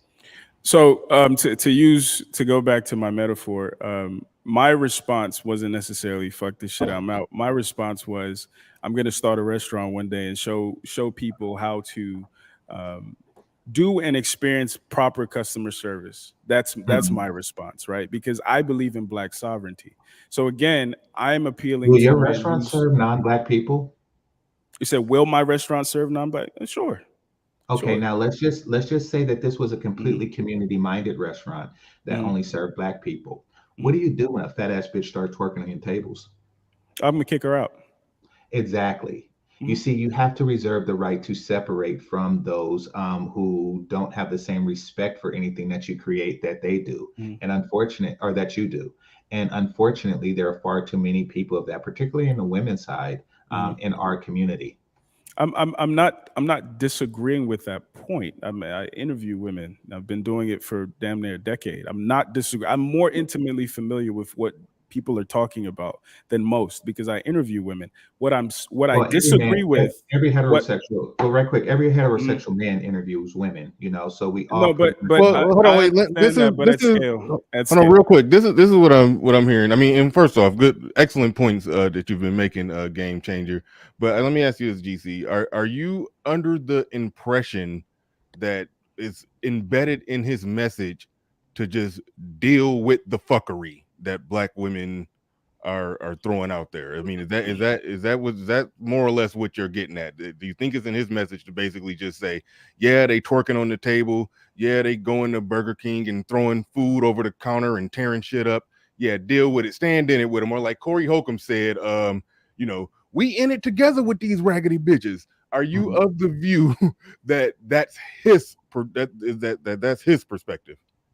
I think that it's kind of insensitive to really advertise the thought of community without pointing out that there are some people out there throwing French fries at Burger King and throwing pancakes at IHOP and throwing shit at Arby's. They're not Arby's the tastes like problem, shit. though. All right, hold on. Yeah. Let me ask the question, Alan. Alan, do you deny the existence of that, or do you make an excuse for it, or say that you blame it on white supremacy, or are you properly acknowledging that these are free people who could choose to do better? They're just voluntarily fucking up. Anybody who knows me personally knows that I have a low tolerance for bullshit. So I understand, and I do not condone bullshit, and I do not condone men to deal with bullshit. My only point when I'm talking, and maybe this is why it looks like we're clashing, because I think we're having two different conversations. My only point is this: for the sake of the actual conversation, to stop at women are throwing fries is doing a disservice to the actual problem. You're addressing a symptom, not the problem. I am somebody, I discuss the issue so I can get to the root of the cancer. And the cancer is not the women. The cancer low-key isn't even the culture, because we have to go back to what caused the cancer in the first place. So that's my only. That's my only. Wait, come on. Out. GC, please. On your show, see that's where my confusion is, because on your show, you are essentially dealing with what you call the symptom. I don't call it the symptom. I think free people in a free country making free choices to be fucked up. But on your show, you do actually deal with that. Whether we frame it my way or frame it your way as a symptom, that's what you deal with. Absolutely. So that's why I support you, and I don't like when people come at you crazy, because I do think you're addressing the problem at the problem level. But then there's times when you get in these conversations and you take the problem and then you push it out to to the white man, and then I say, and see that's the thing, because if you watch any of the interviews and you listen to my talking points, even when with their BS, I frame it properly, right? The last interview from Thursday, actually, it was a young lady saying that she feels like white men treat her better, and my response was, obviously, that is a common thing black men hear all the time. White men are sweeter and the whole nine. My response was, well, why is it that we do not incentivize that same behavior from black men? It's a bunch of sweet black men, but you give more latitude to the white man. And then I talked about how we were created to be dysfunctional in this country. And then, unfortunately, we run to the people who created the dysfunction in the first place. So even in my conversations with women, I'm framing it properly, because when they think, oh, it's just because my dad wasn't shit, or it's just because the man who broke my heart wasn't shit, I try to take them back so they can understand what resulted in the ain't shitness that she's dealing with. So I expect men to be able to do the same thing with the women as well. That's the grace I'm talking about, is context. All right. Hold on. Let's I have a question for Alan. He's been on my show before. All right. I want to briefly go to Freedman's Journal. Rich Turner said this. Look, we might not even get a chance to properly respond to this, but shout out to Rich Turner. He said, respectfully, the LGBT community he's right. run circles around us because the women of our group has adopted their ideology and given them the power of the black vote. Brothers in SYSBM, or brothers like me who are not SYSBM, know and understand this too, respectfully. Alan, you said you agree with his statement there? I agree, yeah.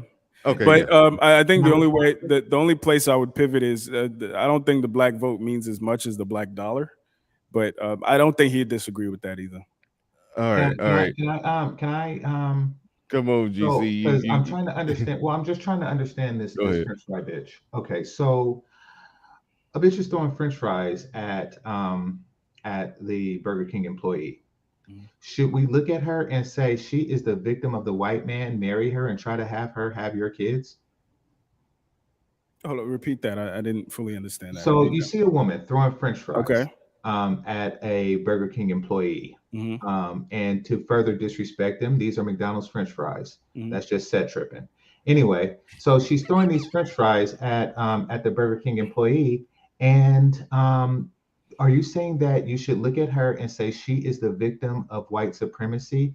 I should fuck her, marry her, and have her have my kids?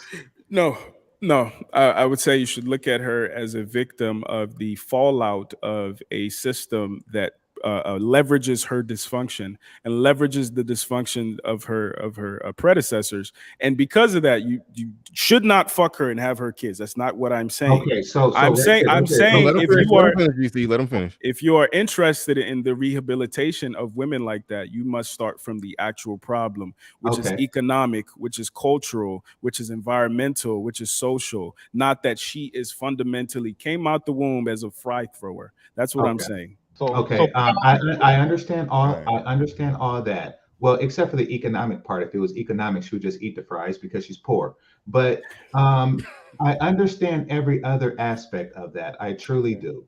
That being said, you gotta fuck, marry, and have kids with somebody.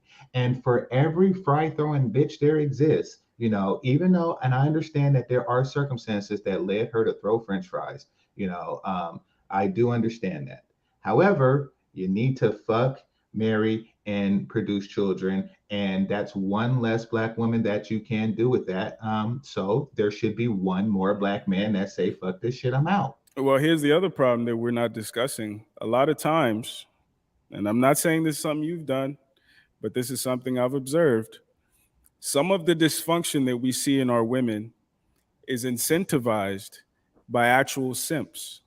You have some men who will finance these dysfunctional and these disgusting women and their behavior.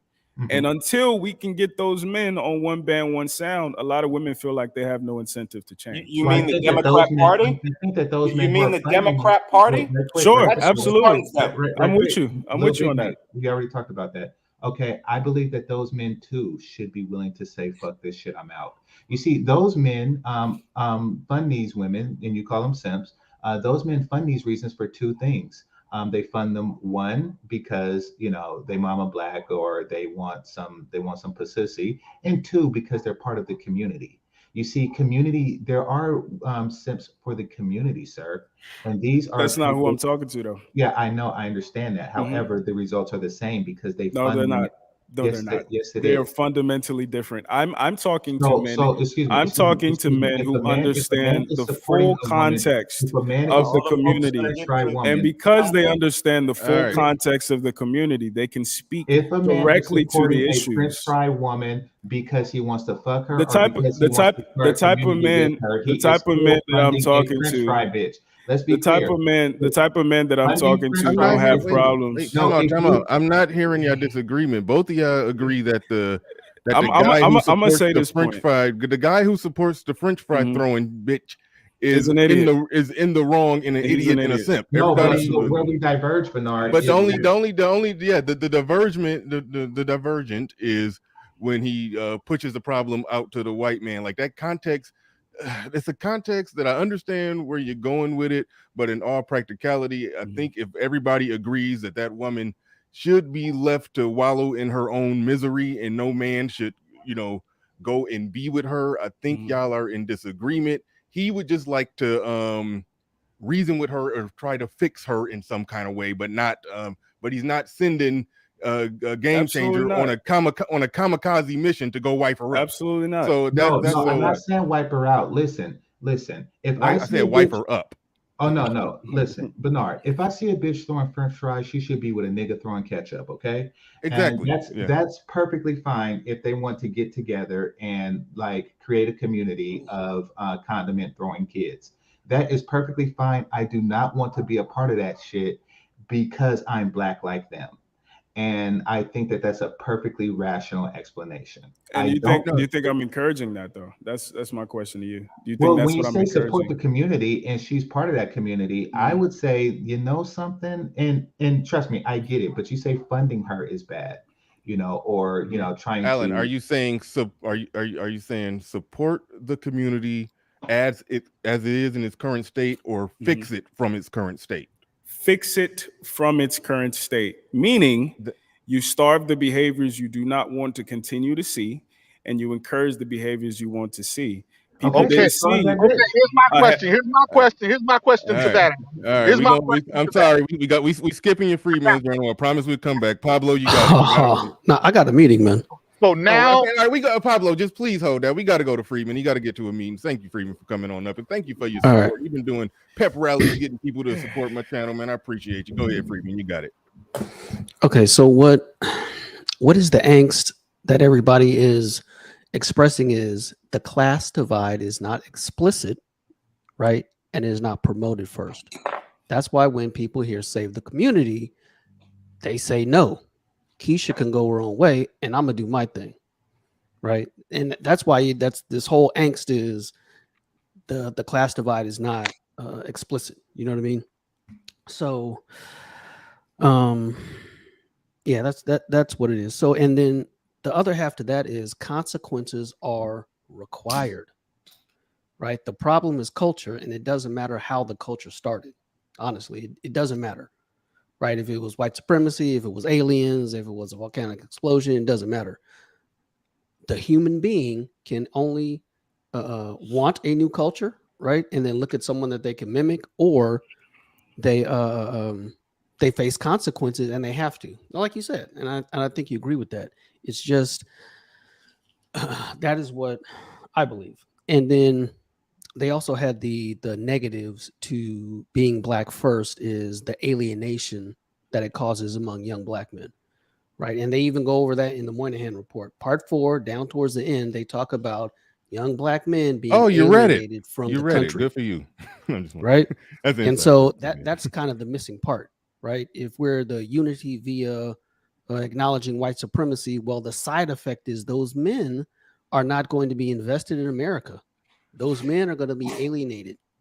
So when you hear black men say, "Oh, you can't do nothing in America," it's like, okay, well, you succeeded in getting them to be with black women, but you've also succeeded in making them less successful. And let's see what else do I have. I think that was it. That's all I really want to say. Okay. But right. You know, salute Allen. I like what you're doing, but I think a lot of this would be, I guess, alleviated, right? If the class divide was explicit, right? Because like the whole point with GC and the French fry throwing chick, she's got to be eliminated off top. Because that's what I'm telling you, that's what a lot of guys hear. When they say save the community, they see those French fries throwing chicks and going, nah, man, I can't do that. I mean, they can't even hear anything after that. So if you wanted to get them to be able to hear that, I would start with that. That's all. All right. Oh, damn. Pablo. Okay. Hold on. Wait. Pablo just came back. All right, Pablo. Thank you for your patience. Real quick, Maurice says he thinks all 8 of those men are the same. I don't think he said it. So he doesn't see a difference, just like what the women would do. SYSBM, Travel Bros, Black Manosphere. He thinks they are the same. Thank you for the super chat. Appreciate that. In the interest of moving on, I'm not going to get his direct response to that, but I appreciate everybody supporting the stream. I will read every super chat. I got them all saved. Go ahead, Pablo. You got the floor. You got the mic. Oh, come on, Pablo. You was talking all that shit. Now you going mute on me. All right, I'm gonna drop Bernard. Try to unmute thanks for the panel. All right, look. Salute, oh yeah, thank Allen, you, Freeman's Journal. See you later. Yeah, appreciate you. All right, little Big Nate, it's your lucky day. You get to jump the line. Go ahead, little Big Nate, you got it. All right, I appreciate it, Bernard. Welcome to the gentleman from what's the name of the channel again? I'm sorry. We Need to Talk. We Need to Talk. All right, yeah, I've checked out the content and salute to you on your success on the channel. Take issue with a couple of things that you said. I'm a conservative. I've been in this space for about 5 years, but I've been speaking on panels for about 3. And when somebody mentions the NAACP, that tells me a lot about where their perspective is going to be politically and even geopolitically. Considering the NAACP is simply just a radicalized leftist arm of the Democrat Party. That's all they are. I don't think that's relevant. Like that was college. Whoa! Can I finish? That was let him finish. It's incredibly relevant, sir. I was 19. But go ahead. I'm not. Whoa! I'm not trying to hold this against you, but it needs to be said how absolutely useless the NAACP is today. That's my only point. I agree. I want I want Bernard's audience to know this really may inform a lot of this young man's political perspective, having spent time with those types of people. I disagree, but go ahead. Okay. Anyway. Wait, hold on. Before you go forward a little bit, Nate, Sure. Allen, you sound, when he said that the NAACP is useless, you said you agreed with that statement? Agree. Yes.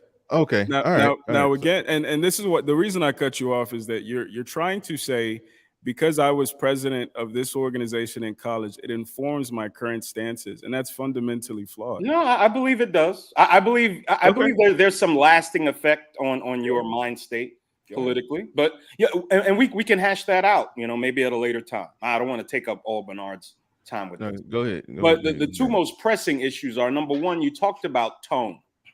All right. Mm-hmm. Why do you care what Black women feel about your tone? That's one of the biggest problems in Black America, and why there won't be any resolution to these issues. Black women are never going to accept any type of tone you have, as long as you're coming as a man and trying to call them out on their behavior. They are always going to reject your tone.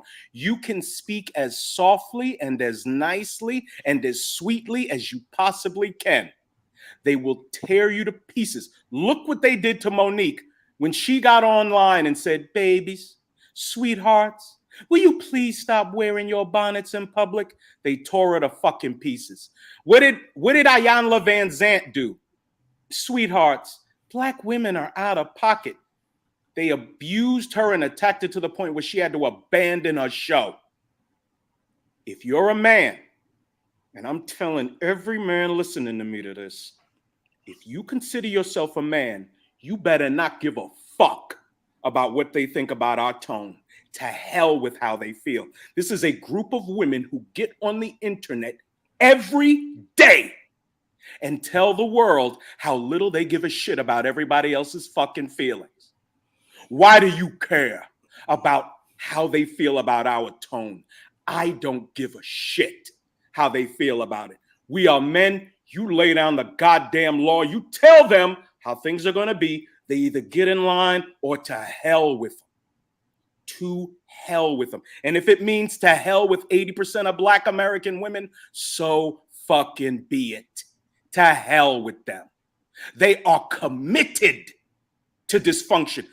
They are tools of the left, the Democrat Party, and feminism. Brothers like to complain Black women aren't submissive. Bullshit. They're incredibly submissive to pot-bellied pedophile Democrats and skin suit wearing white feminist ghouls. That's who they serve. That's who they follow the instructions of, not us. Now, for the Black women who do want to be in line, who do want to acknowledge who's in charge, see, this whole conversation shit kind of irks me a little. I don't converse with these women. I instruct them.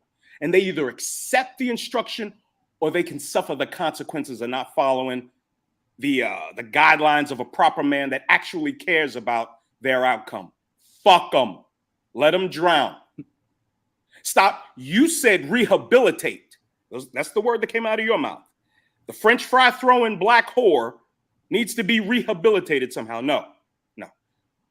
Take her and use her as an example of what happens when you don't follow the dictates of proper men. That's what we do with those women. And we let them drown and suffer and fuck them and fuck the men that want to follow these monsters politically and any other way. Little Big Nate, let me ask you a question before I throw it to Allen. You said you've watched Allen's channel. Yes. Do you think he's at least, do you think that he's in his own way working to fix a lot of these things that you just identified as a problem?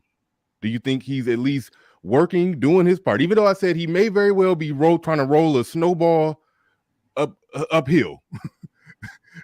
Do you think he's at least working to try to fix it? He's in a process of evolution like we all are. All right. He's going to be where we are soon enough. It's just a matter of time. It takes some longer than others, but you cannot negotiate with terrorists. Shout out to Mr. Palmer. You just can't. They are terrorists. Part of my problem with this gentleman's political perspective is worrying about what Black people all over the world are doing. That's insane. That's insane. Progress starts with one man being what he's supposed to be, a productive, competent, family-oriented man, finding a woman who understands his position, wants to play her role, will be what that man wants to be, in a woman, so she can get chosen, and then they going off and building a future together.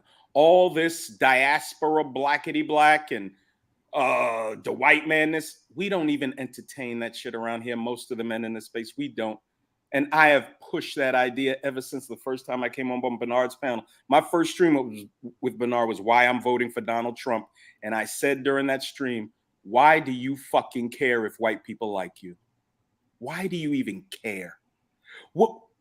There's not another race of men on earth that go around worrying about who likes them and who doesn't. It's disgusting to hear Black men talk like this. Fucking Van Jones and crying on CNN. These weak, effeminate men like Michael Eric Dyson on Bill Maher. Every other word out of his mouth, he's crying. Roland Martin crying. I saw that nigga do a news program. I think it was like 2018 on the anti-lynching bill that the CBC was working on. I said, the CBC is working on an anti-lynching bill? Are you fucking kidding me? This is what you're doing? This is what Black Democrats are doing? Anti-lynching. When Black people kill more Black people in this country and Black women kill more Black people than anybody else on earth through abortion. I wonder what our guest thinks about that. Let's throw it to him. Let's throw it to him. He said a lot. I want to write down. He said a lot. I want you to answer everything he said, but I'm going to keep. I'm writing abortion down because I'll get you take. I mean, maybe you can start there if you want to. Sure. I mean, I'll answer that, and then I have a question. The answer to the whole abortion, and I've talked about this already during the stream. I think it's a lot more complicated. I have the unfortunate privilege of understanding that things are a lot more complicated than they seem. So even when I'm talking about Black dysfunction, it's more complicated than that. Black psychology is more complicated than that. But my question to you and men like you is, what exactly is a two-part question. What exactly is your critique of my platform? And then the second part is, what exactly would you have me do? Well, I don't tell grown men what to do unless I'm trying to encourage you not to vote Democrat. Anything else, you do whatever the hell you want to do. But the problem I see is you're worried too much about how they feel. Again, you're dealing with a woman. There's a woman on the periphery. Well, hold on. Let's deal with that real quick. Sure. I want to start throwing it back to him. You said you worry too much about how they feel. Go ahead and respond to that. Okay.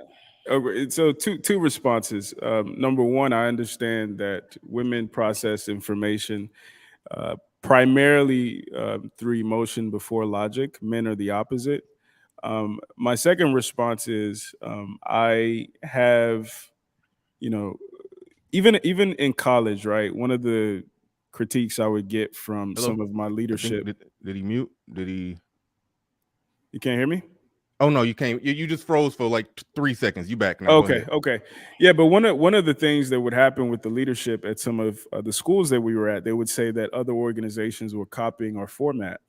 And, we kind of clashed on that because I didn't care. I didn't care if the NAACP or this organization started doing discussions, because for me, it's bigger than just our success. It's about encouraging other people to have conversation. So one of the cool things I did is I put all my equipment in my comment section, not in my description. So if there is a man who comes across and he feels like he can do what I'm doing better or more effectively, there are all the tools. So again, if you have a critique for me to be better and to do this more productive work, then sure. But a lot of people in this space, unfortunately, and this is why I don't necessarily consider myself Manosphere, is they just want to kind of bicker, and I don't really have time for that. So if you have a critique, I'm open to listening. But if you're just saying this without giving an alternative that you feel like is going to be more effective, then I think it's a waste of time. I gave you the alternative. Stop caring about their feelings. Okay, where have you seen that be more effective? Matter of fact, instead of no, sir. Instead with of Kevin that, Samuels. Well, Kevin Samuels has marriages that he can Mhm. attribute to his style of handling them. Kevin Samuels has dozens and dozens of women online saying, I'm losing weight because of him. Yeah. I'm married because of him. I saved my marriage because of him. I just answered your question, sir. Here's the thing. Number one, we can't understate how much of an anomaly Kevin Samuels is. And even though my series is entitled "Kevin Samuels Started This Conversation," he didn't originate a lot of these talking. I didn't say he originated. But again, Let him finish. he was uniquely positioned to deliver them in a way that 99% of men will not have success. Let me finish. Go ahead. Will not have success delivering it. So if men want to continue dialoguing with women in their life like Kevin Samuels, and they think they're going to have Kevin Samuels outcomes, cool for them. But if men are looking for an alternative that might be more effective with the everyday woman, then my content might be better. But again, I deal with probability, not possibility. So, if you want men to just be cool, but we'll see. I hope it works. Again, I just want women to get their shit together so we can get our shit together as a community. If this works better, I would encourage you, brother, start a channel. If you don't already have one, all my equipment is listed, and do it in a Kevin Samuels-esque way. And I hope you have 50,000 subscribers by the end of this year. Well, but I'm finding success in my method. So, I continue going that way. What if success is getting YouTube to pay you for views? Great, then. That's not how I get success. But if success, how many marriages you got, sir? Well, I just started in November, so I think... sir, it's a simple question you can answer. I just started the on answer YouTube. Would be zero. I just started on YouTube in November. The answer is none. But that's the answer. Go ahead. You want to hear yourself? No. I don't know if you were ready to deal with somebody like me. That's all. Go ahead. You want to hear something? This is my problem, Little Big Nate. When you talk about the, aside from the Democrat thing, aside from which I agree with you on about the Democratic Party, and I think he at least in part agree with you about the Democrat Party. But that part aside, every other aspect of your content, your mission, what you're looking to do as far as the overall social dynamics between Black men and Black women as it pertains to dating, mating, relationships, just overall interactions with each other. When I listen to you and then I listen to him in those discussions with women, I'm hearing two people who actually agree with each other. The only difference is that he be hotepping. He's a hotep. That's the only difference. Other than that, I think y'all agree about how women, the problems that Black women are. I think y'all agree. So I don't understand all the opposition. I think y'all are fighting over like y'all going to war over the 5 to 10% that y'all may have some disagreement on, and I don't necessarily understand that. The biggest issue I take with him is him being concerned about the tone. That's ridiculous. You're talking to a group of women that are having guns pulled on them by random white people now because they are so completely out of control. In Dallas, a white man had to pull a gun on a Black woman. That white couple at Chipotle had to pull a gun on a white Black woman. How many videos have we seen of Black women beating the living hell out of Black men in supermarkets, jumping over counters to beat the hell out of cashiers, Pakistani gas station attendants? Do you think that he should talk to the woman in his chair as if she's the woman who's beating up a Black man in the supermarket? No, you should talk to her. You should talk to her as a woman who has no problem watching this behavior and not commenting on it. I have a saying that I say on my show: your silence is your cosign. And the overwhelming majority of Black women, even if you say they're not like this, they're silent, which means they co-sign this behavior. They say nothing. They say absolutely nothing. They can spend all day talking about our defects and our issues. Real quick, Allen, do you agree that their silence is a cosign?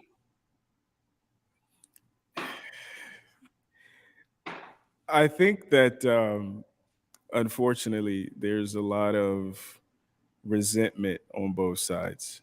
And when I talk to Black women, they have a deep-seated resentment of Black men, and it has a lot to do with their story. And Black men have a deep-seated resentment for Black women. It has a lot to do with their story. Now, my goal is to talk to women, so I have to get through to them, and I have to look at the ways that are going to be the most effective in getting through to them. Some men would rather talk at women or talk about women, and I hope they find success, because it seems like we're on the same page as far as the North Star.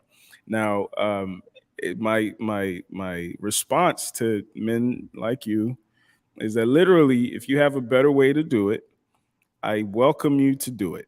And I hope you find success, and I hope you get through to more women and you have more metrics that you can measure your success by. I'm not going to hate on you because I want you to be successful. But to literally just be bickering for the sake of bickering, that's what I don't understand. Like, what are you trying to get me to understand today? What I would like for you to accept is that you need to stop worrying about tone when it comes to Black American women. Okay, cool. Don't worry about that. Don't worry about your tone. Men don't concern themselves with how women feel about what they're saying, as long as what they're trying to get across to them is for their benefit. I'm not worried about how they feel about it. And I would encourage more men to not care. Because these women have no problem telling you they don't care about how you feel about anything. I actually agree with Allen on this one. Real briefly, SKC, then I gotta go to Pablo. Mic check on Pablo. Last time I called on you, he wasn't ready. Hold up. Let me say what I gotta say, because my cell signal is going in and out. Okay, go ahead, Pablo. Allen has been on my show before. We had great conversations. I like him on a personal level. I just disagree with his worldview. But I'm gonna play. All right, who's washing dishes in the background? Somebody got to mute up. Is that? Hola, tia. Hello. Hola, tia.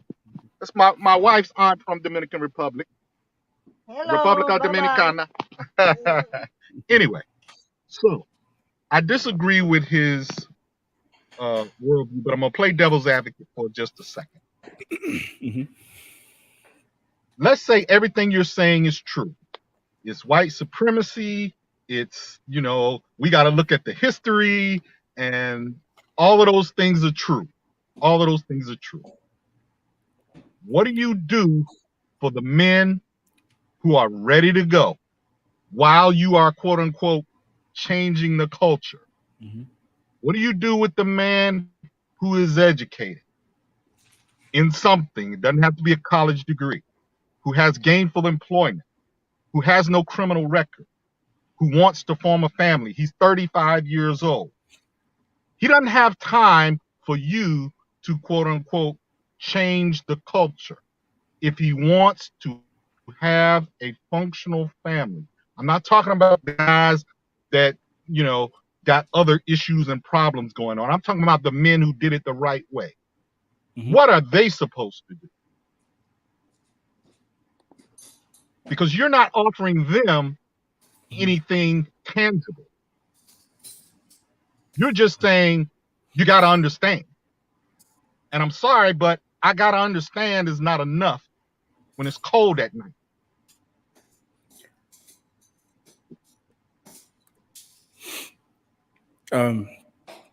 What was that your question? I'm sorry, I don't know if I. Yeah, that's my question. What do you do for the people that are ready? Yeah, while they wait for you to, or for us to, quote unquote, change the culture.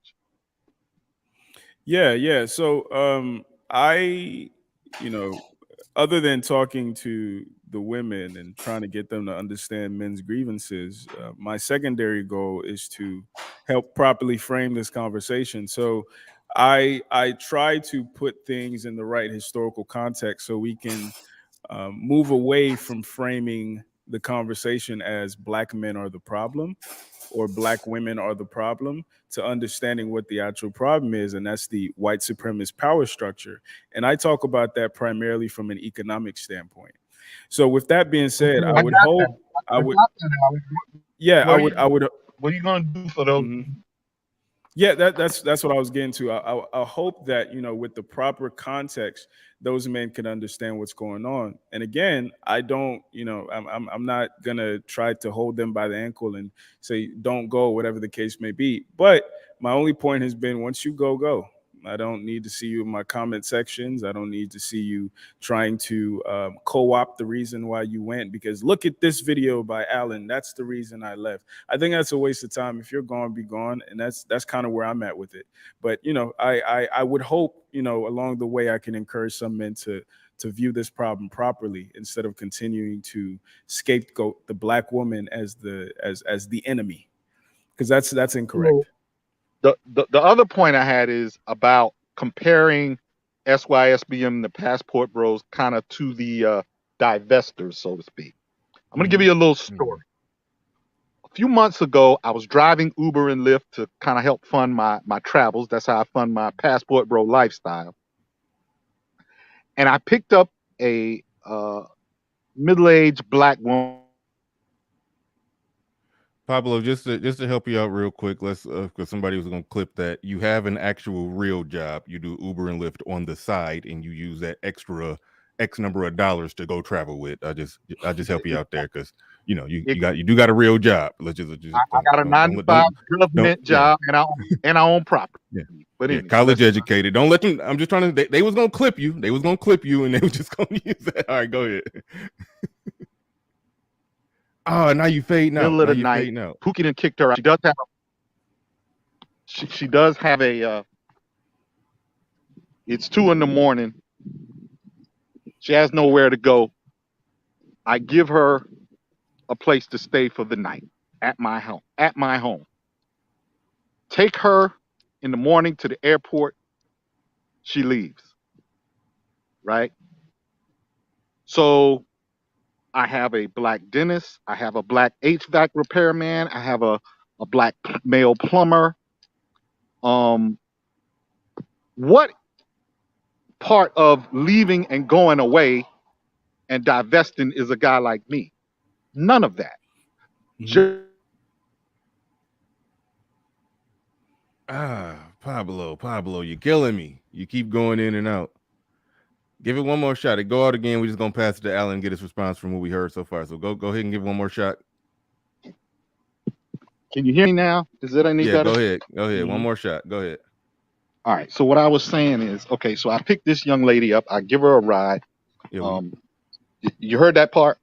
Yeah, you right when you were saying you got a black HVAC, a black plumber, black this and what leaving have you done? Something like that. Black male dentist and all of that. So if I'm doing all of it, if I'm as invested as that, how is that equal and comparable to a quote unquote divestor?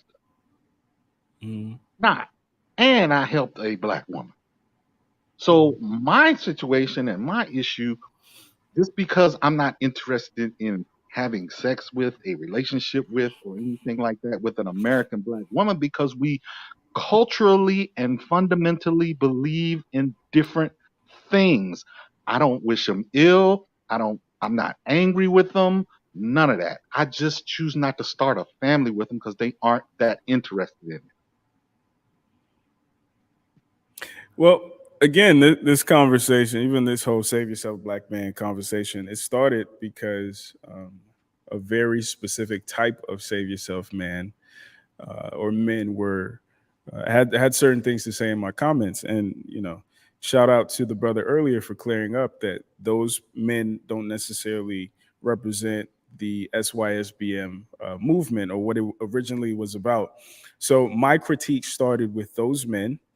And then my critique evolved to the apparent 20 tenets of the SYSBM movement, which explicitly state that the black man has no responsibility to the community. And for me, I don't know a reality where I'm going to ever agree with a man not having a responsibility to his community, primarily because I think even in the family structure, a man's focus should be external because we have to ward off against threats. We have to go out into the world and provide and the whole nine. Whereas a woman's focus is more so internal with the rearing of the kids and the whole nine. So I must concern myself with how you're raising your children because those children have to dialogue in the same world as my children. So I'm encouraging men who are focused in that type of way and understand how the world around them and the community around them more particularly affect them and their legacy. So if you're doing the work, if you are invested in the community economically, even if you might have gone a different way, and you don't bother yourself being in comment sections trying to talk about how black women are this and black women are that, then I don't have a problem with you and the shoe doesn't fit. But for the men who take it upon themselves to say they are not interested in black women, but for instance, 90% of their content or 90% of their talking points is about a community they claim to not be interested in. I don't understand that. And it seems eerily similar to when I go over to a divestors channel who say the same exact things. They're not interested in black men, but 90% of their content is about how black masculinity is inferior and this and this and that. So again, I'm clearly I'm not talking about you in particular, but I know this applies to certain men of your community or of that you save yourself black man community. All right. Uncle Stu, old man on the block in the building. He says, Obi, I'm not going to have anything to talk about on my platform. Oh, we didn't talked about it all here. Yeah. Christian Dutchess in the building says white supremacy can't be an excuse just to be mean and rude to strangers for no reason. It's Agree not with an excuse.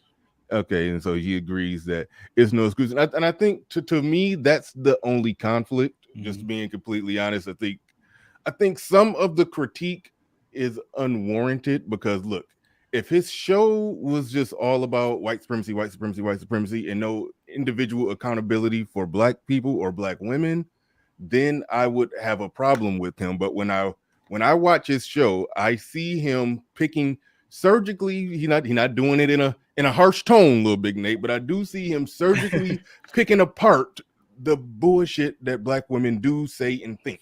So I have for a question, Bernard. for that, okay, good, I got you. But for that reason, I see him as somebody fighting a good fight. That's so when he get into the Hotep and blaming everything on white supremacy. We I feel like T'Challa, he's like, we don't do that here. Yeah, I don't blame everything on that. I hold individuals accountable for their actions. But on his show, he does that, but he just sees a bigger reason why they're doing that. But his show is about talking to that individual and breaking down what's going on wrong with her thought process. So for that reason, I don't have a problem. I don't got a nowhere near as much of a problem with him as a lot of y'all got. But hold on real quick. Hold your thought, little Big Nate. And I do want to get SKC and Game Changer back in here. Big Mac the Fisher in the building. He says to negotiate with a black woman today is to holler in the wind. They won't consider it until their support crashes down. Allen, do you consider what you're doing is negotiating with black women? No. Okay. I guess how is it not a negotiation? I guess that would be the next question. It's an education. So I'm educating them, number one, on the male perspective on the world, and also educating them about the context that they operate in as women, as black women, more particularly. So no, it's not a negotiation. All right, Smirgo in the building with the $2 super chat. He says slavery in Africa is worse though. Thank you for the super chat. Appreciate that. Great Britain in the building. He's saying they didn't sell black. Okay, we back on that. Saying they said they didn't sell black people. They sold rivals. Is like saying gangbangers are shooting black people. They're shooting rivals. It's disingenuous. That's it's kind of a fair point. Kind of a fair point. But I mean, we got to move on. I do want to get to other people. But good point, Great Britain. It is true that slavery, it was, we understand the history. It was, slavery was prevalent throughout Africa. When white people showed up and wanted slaves, they were like, oh shit, we got slaves here, take these niggas. And then they sold them and they got whatever they got in return. It just is what it is. Okay, LB Crypto in the building says, another instant classic, B Hop, thank you for that. Like Bearer Council in the building, he says, I have no problem with the history of us being sold. Is sold is history. Come on, yeah. He said, I have a problem with skinwalkers taking our resources in America, then insulting and talking down on FBA bring solutions.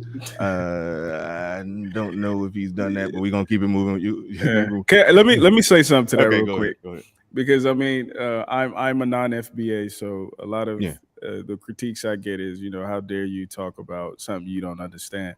And what's interesting is I'm really critical of other non-FBAs because, to our credit, we end up being super educated. Like a lot of Nigerians, they have their bachelors, their masters, and the whole nine, but they're super ignorant of the historical context that they operate in. And because of that historical ignorance, that's why they are able to look down, or they think they're able to look down on African Americans, because all they see is the women throwing fries at McDonald's. So again, in as much as I'm telling my own people to understand that your degree doesn't make you intelligent if you can't properly frame things and properly put things in the right context, so you can understand that the only reason you're over here is because of the work that the ancestors of this fry throwing woman did. You're not having a good conversation. So in as much as I'm critical of them, I'm critical of African Americans as well, who choose to ignore context, because that's the whole reason you hate Africans in the first place. Let me ask you something, brother. Do you have kids? Yes. If one of them throw fries and say the man made me do it, would you take that excuse? If one of my kids threw fries and said, who made them do it? The man. The man is an invisible white man that controls the behavior of every dumbass black person. That's not my position. That's not what I'm saying. No, I'm so you would not say that, or you wouldn't just ascertain what's making them throw fries. You would punish them for throwing fries, correct? I think you're making a moot point. Like I am saying, got you. I'm saying that the fry throwing stems from deeper social, psychological, and economic issues. And that's as men, would you consider that your children? Go ahead. And as men, we should be able to separate the two. I'm not saying you should. Can I finish? Finish your kid? Can I finish? Yeah, as long as you answer the question. Sure. You got him, dog. You got him. Go ahead, let him finish. And this is my issue with this, because a lot of dudes in this space, like, this is catharsis for y'all, and this is like chess, or like, I don't know, the World of Warcraft for you, and that's not what I'm doing. Like, if you want to win, you got it. Life chess. But if I see that. A simple question. If you would like a complex and nuanced answer to a complex and nuanced problem, then I'm the person to talk to. But if you would like simple answers to a complex and nuanced problem, then I can't oblige you. So, like, you're saying something that is more complex than you're making it seem, but you want me to give you a simple answer. What are you looking for me to say? Let me ask you that. I'm looking for you to say if you would punish your children for throwing fries or not. It's not that simple. Whoa. As a father, I can tell you it is that simple. That again, I just want to affirm that is it's not that simple. That is the only area I would say where me and Allen, parts ways when it comes to. It's not that simple, because I would be more so interested in, like, what's going on with my daughter. Why does she have that anger? Why is she lashing out in that way? Do I need to put her in therapy? Yeah. Where did I fail as a father? That's what I'd be interested in. Right there. See, that's simply your punishing. Daughter throws that's good. Hold on, a little bit, Nate. See, you said it right there from my perspective, where you start looking at what's going on in the house. If she's cutting up and acting up like that, something is going wrong at home, and that problem needs to be corrected at home. Looking out to the great beyond of, as Game Changer called it, Darth Sidious hood over his head, shooting lightning from his finger, white man, as the reason why she's throwing French fries at McDonald's. Like, that's, I think that thought process, I think it hurts and it cripples black people, and it slows down the gains that you want to see us make. I do believe that. I think it slows down those gains. We got to get out of that, and everything needs to be 100% accountability, going forward. That's the only area where, I part ways. I think y'all been a little rough on some stuff, but because I do think because they just want to be right. That's the thing. No, I have a question. I'm trying to do I got a work, but you just question want to too. be right. All right, But real quick, hold on, before your question, what is the point? What are you trying to get to? That's I'm about. What's the point? We've been on here You're for 3 asking me? hours. Yeah. What's the person about to ask a question? What are you trying to get? Go ahead. I'm trying to find out with this question. How do you break down responsibility of the dysfunction in current day Black America? All right. So we have, the boogeyman white guy, under every can of grape soda and bag of flaming hot Cheetos, there's a white man looking to harm us. We got Black men, whatever percentage, are irresponsible and chaotic and not doing what they're supposed to do. And then we have Black women, dysfunctional, completely belligerent, don't want to take instruction, don't want to make distinctions between types of men. Can you give me percentages on those three groups and how culpable they are in present day Black America's mess? Black men, Black women, the white boogeyman. Okay. So, this is a question I've already answered, but I will oblige this question again. I cannot give percentages because I understand it's not that simple. Okay. I will say this. At the genesis of our community's dysfunction is white supremacy. And when I say white supremacy, I'm speaking specifically about the white economic exploitation of Black dysfunction. This exploitation is present on the continent.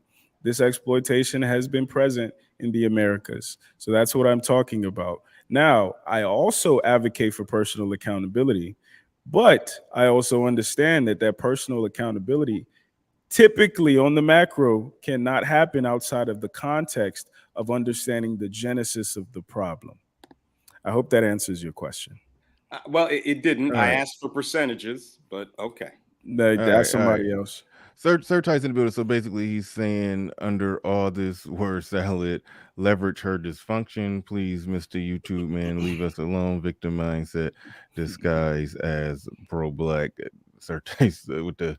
All right, shout out to Sir Ty's. Do appreciate the super chat. I do want to get it back to SKC. I'm gonna get back to all those other super chats, but Osama Abdu, I do formally apologize. You've corrected me on that before. Uber and Lyft is a real job. There's a lot of people that earn a full-time living off of that.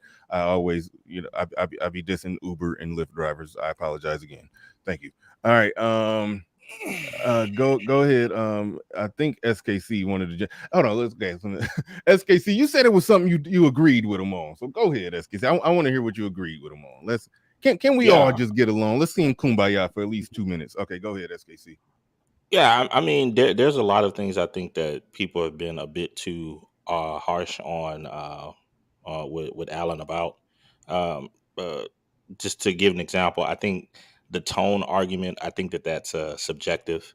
When you look across a group of people, not everyone is going to listen to the same type of person. So yeah, just real briefly, granted, Kevin Samuels is no longer with us, but listen, if Kevin Samuels was doing what he's doing and had a 1 million sub platform, and Allen Obi was doing what he's doing and he had the We Need to Talk platform was 1 million subs doing the same numbers as Kevin Samuels, I say it's room for both of them in the conversation. So that's why I'm not gonna come at him about how he does it. I mean, he calls out the bullshit. He just don't get all about it. I mean, I ain't got no problem with that.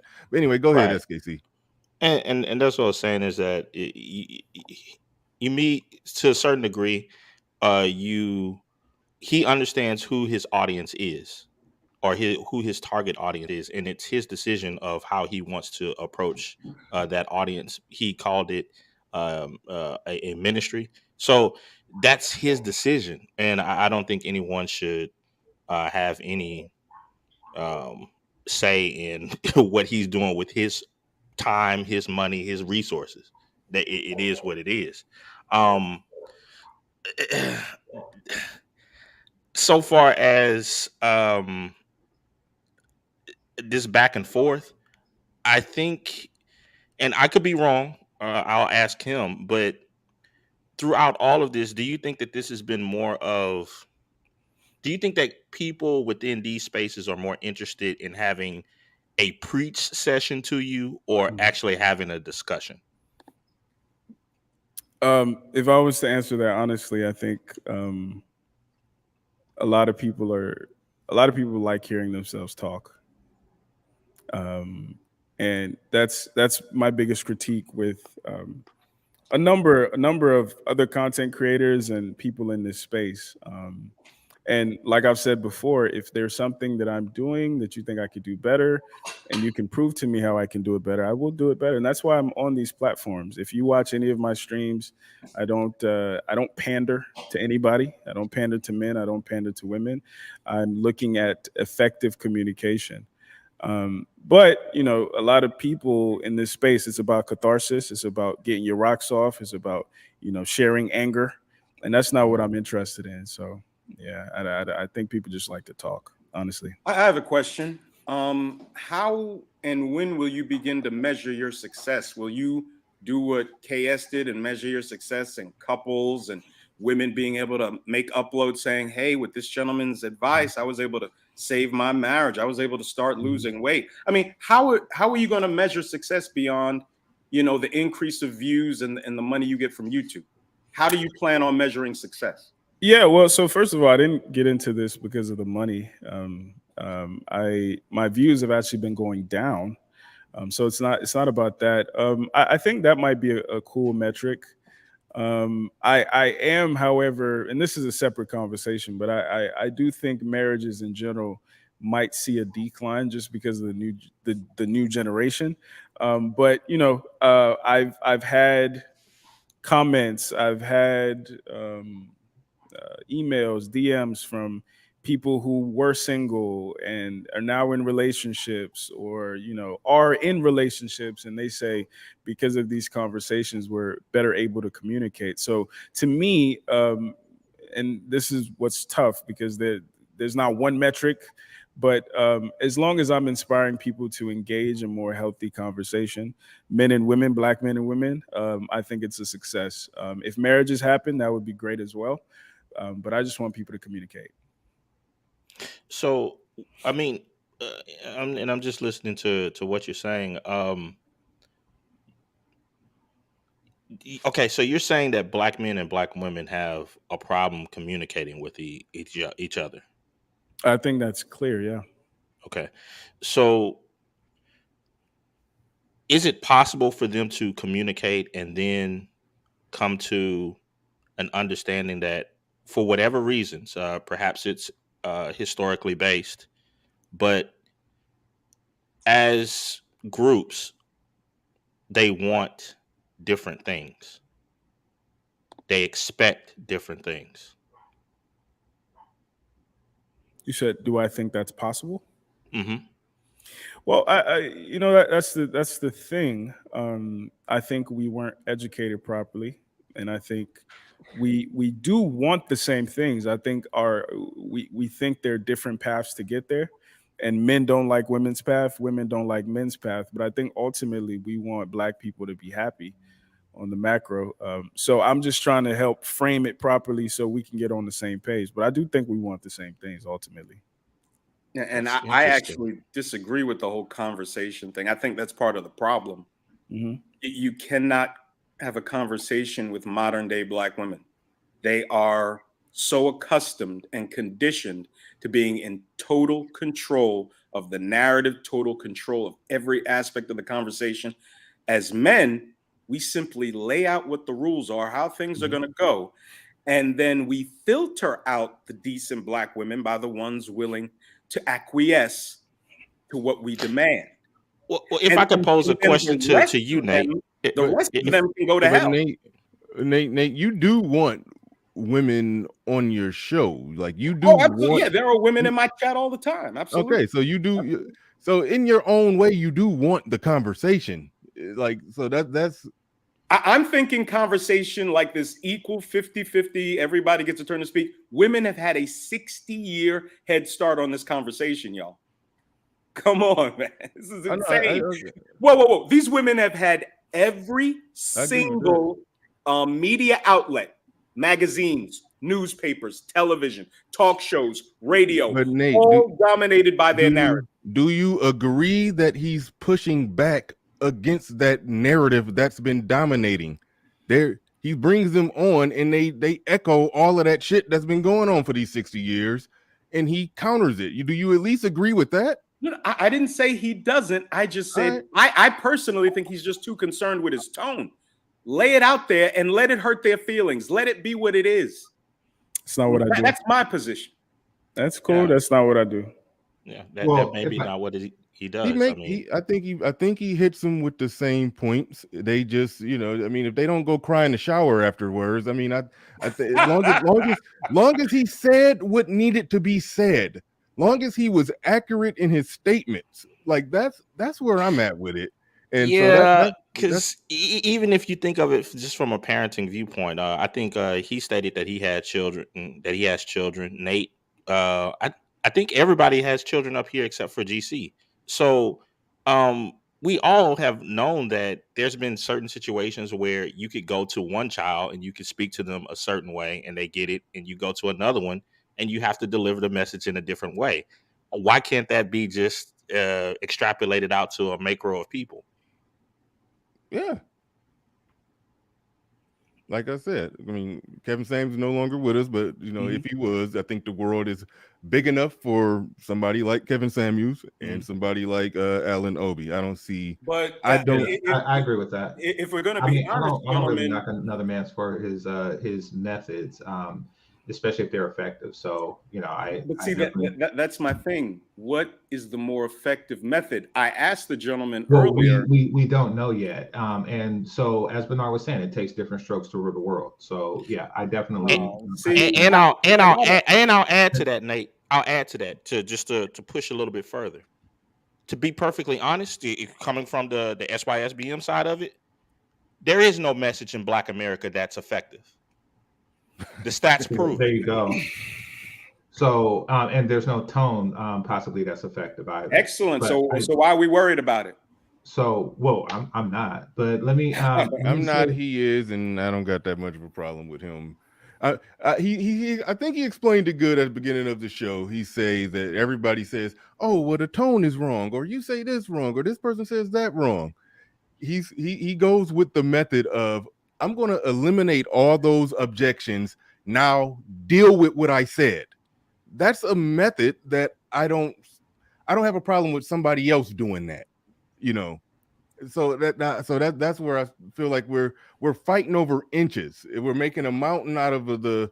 We can agree on 90% of everything. Yeah. Let's make a mountain out of the molehill of the 10%. I don't want to get into that with other Black men who I do think is fighting a good fight. See, real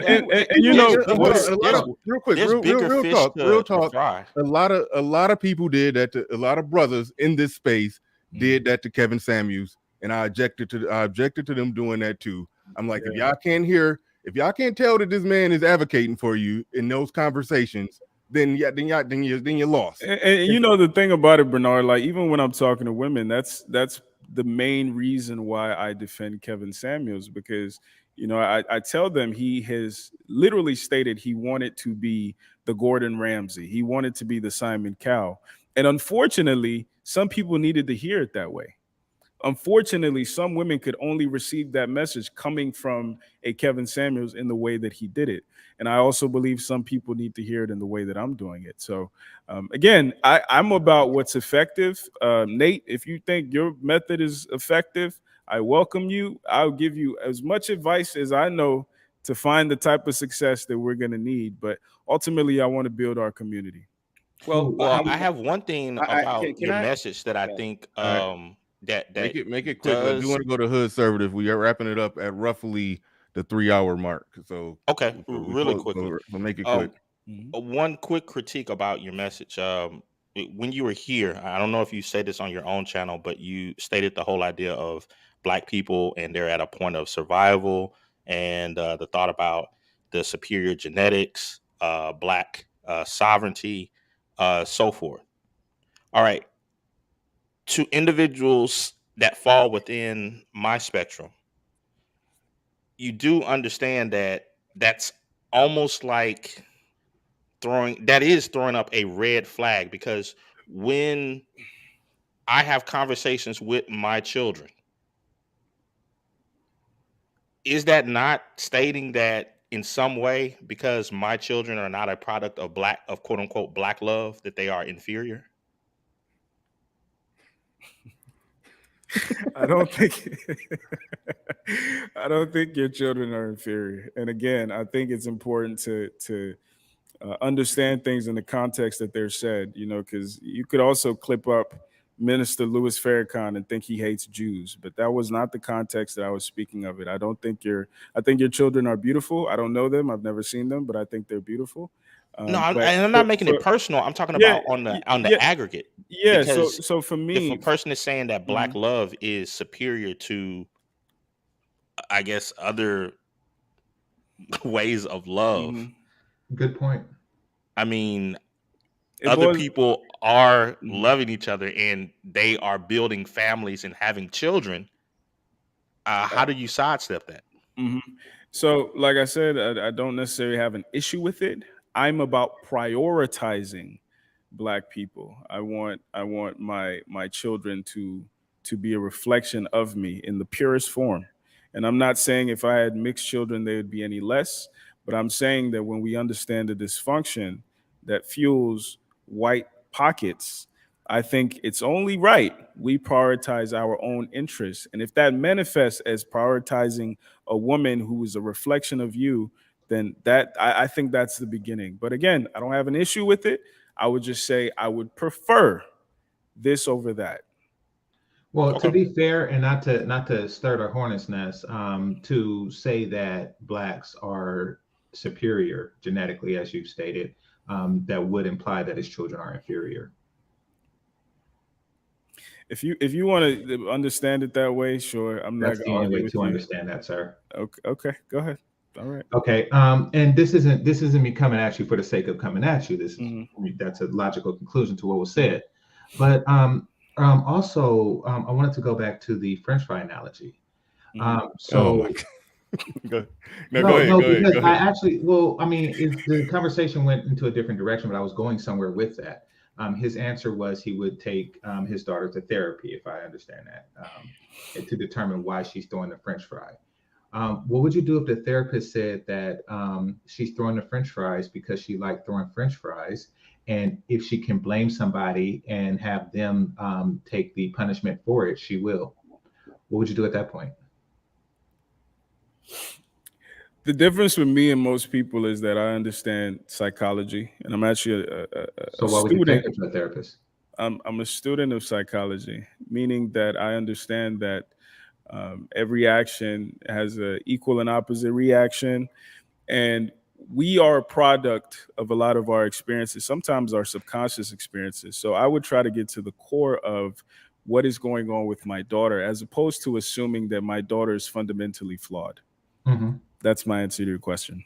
Well, some kids that if they can get away with stuff, they do a lot of things. I mean, a child who, draws on the wall with crayons isn't fundamentally flawed. They just a person that likes to. They had bad parenting. Or they just do what most kids do. They haven't had boundaries. And that's why parents create boundaries and discipline. So if I create boundaries and discipline, but you didn't my say daughter that. won't throw fries. But if she still throws fries, even if I create boundaries and discipline, I would understand there's something more going on here. So I asked the question to determine if you would create boundaries and discipline, and your answers was you would find out what external reason. You started the conversation at my daughter is throwing fries. You didn't start the conversation at anything before that. So again, you started at a question with a situation. Now again, I will raise my daughter properly with structure and discipline. If despite that structure and discipline, she still acts in a certain way, I will investigate further. Now again, I think you're trying to get certain answers out of me to do like a gotcha. No, and I don't know if that's effective on your channel or what. So, okay, what's your point? What's your I'll point? say, okay, so my point is the structure and discipline. And what I'm saying And is you think that, I disagree with that? no, I'm not. Okay, so could you not be so defensive? Because this is why I'm Well, defensive. no. Let me say it once saying, and for all. Let me say it once All and for all, not just with you. The reason I'm defensive is because I come on these panels with grown ass men who have had no success doing the thing that I'm attempting to do better than them, and they have nothing constructive to say other than saying, "Oh, they don't like my approach. They think I need to just tell these bitches off." And I'm like, okay, go do it. So what am I don't understand what I'm wasting my time right now doing. I don't get it. I've Like actually, you're not gonna go over to my that was channel. aimed at me. You're not gonna marry a black woman. So what's the point? Okay, What's the point?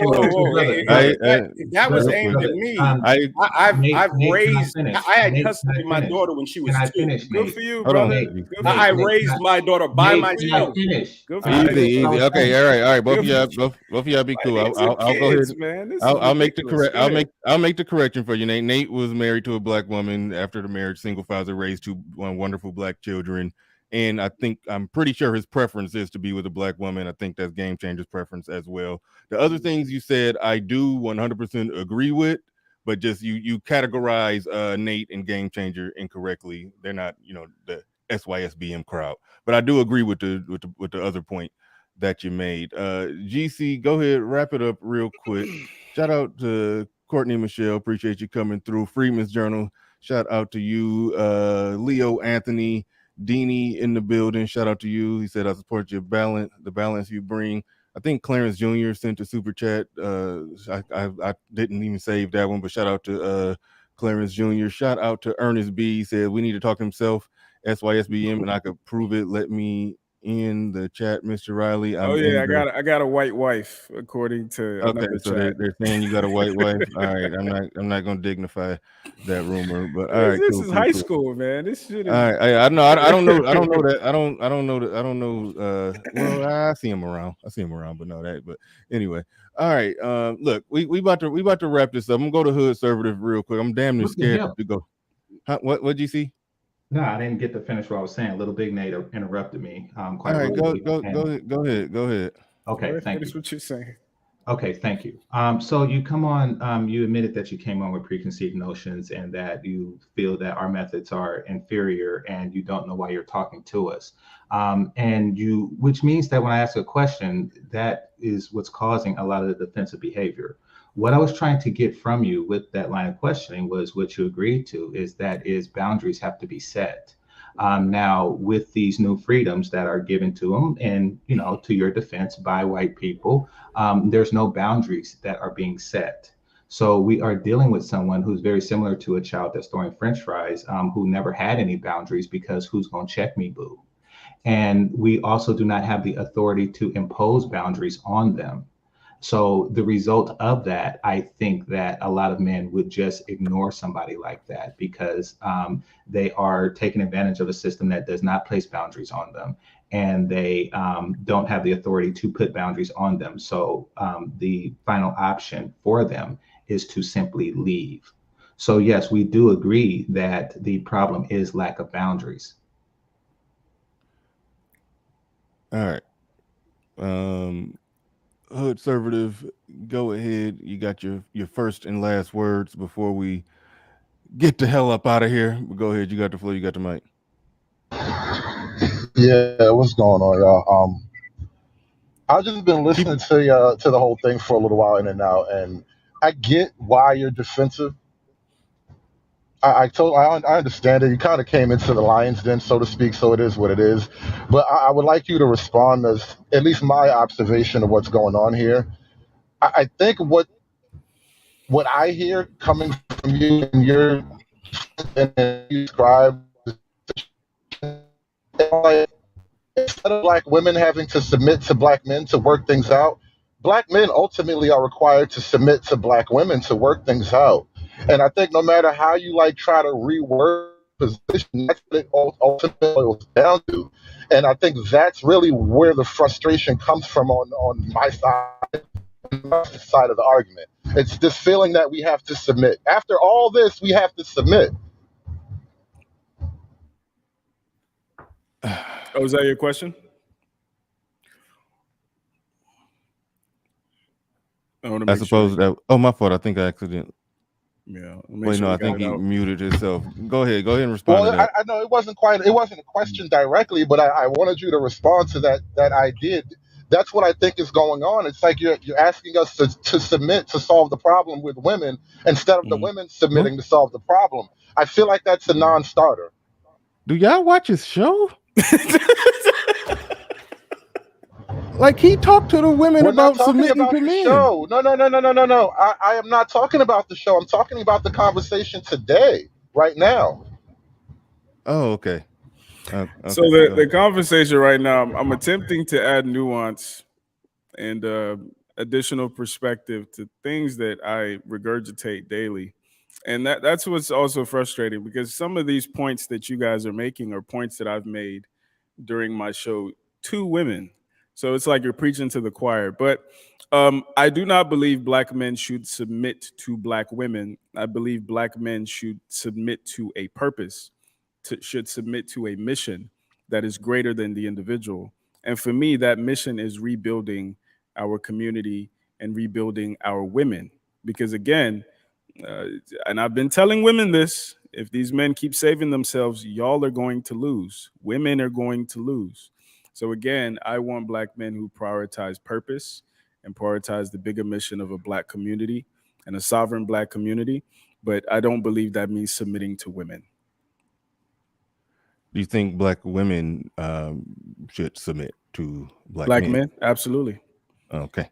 I believe they should submit to men who are submitting themselves to a bigger purpose. And those men tend to be doing well in life. And those men tend to have good communication skills. And those men tend to understand the context that they and their women and their children operate in. And those men aren't just quick to punish or to catch a fry and throw it back. Right. So All right, I can't go with that one, but all right. I think the main point of contention is whether the majority of those women can be, as he stated, rehabilitated. And I think the majority of the men in this space say no, and it's a waste of time trying to rehabilitate them. He put the number. He put the number of black women who are marriage material at 20%, but he did give. I don't think he put a number on the percentage that he think can be fixed. But no, I think he didn't put percentage on anything that made him uncomfortable.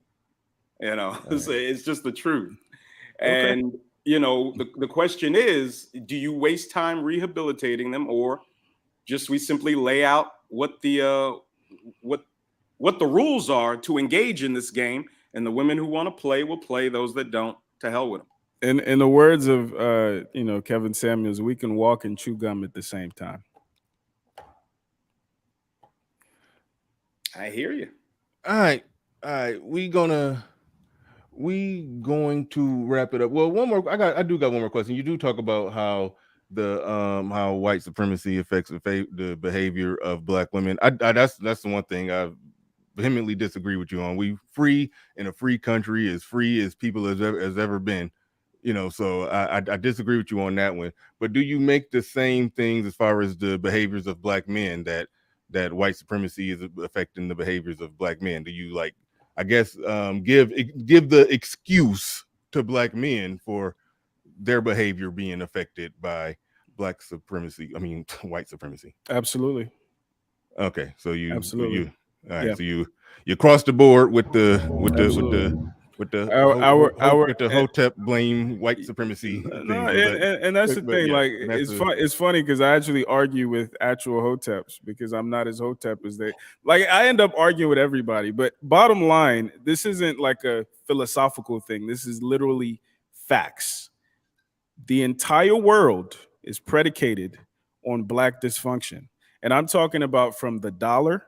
If for instance, Muammar Gaddafi, if he had unified Africa's currency under one currency, instead of the Congo having to use the French franc that France doesn't even use, so they can continue to exploit Congolese reserves, that would bankrupt the West.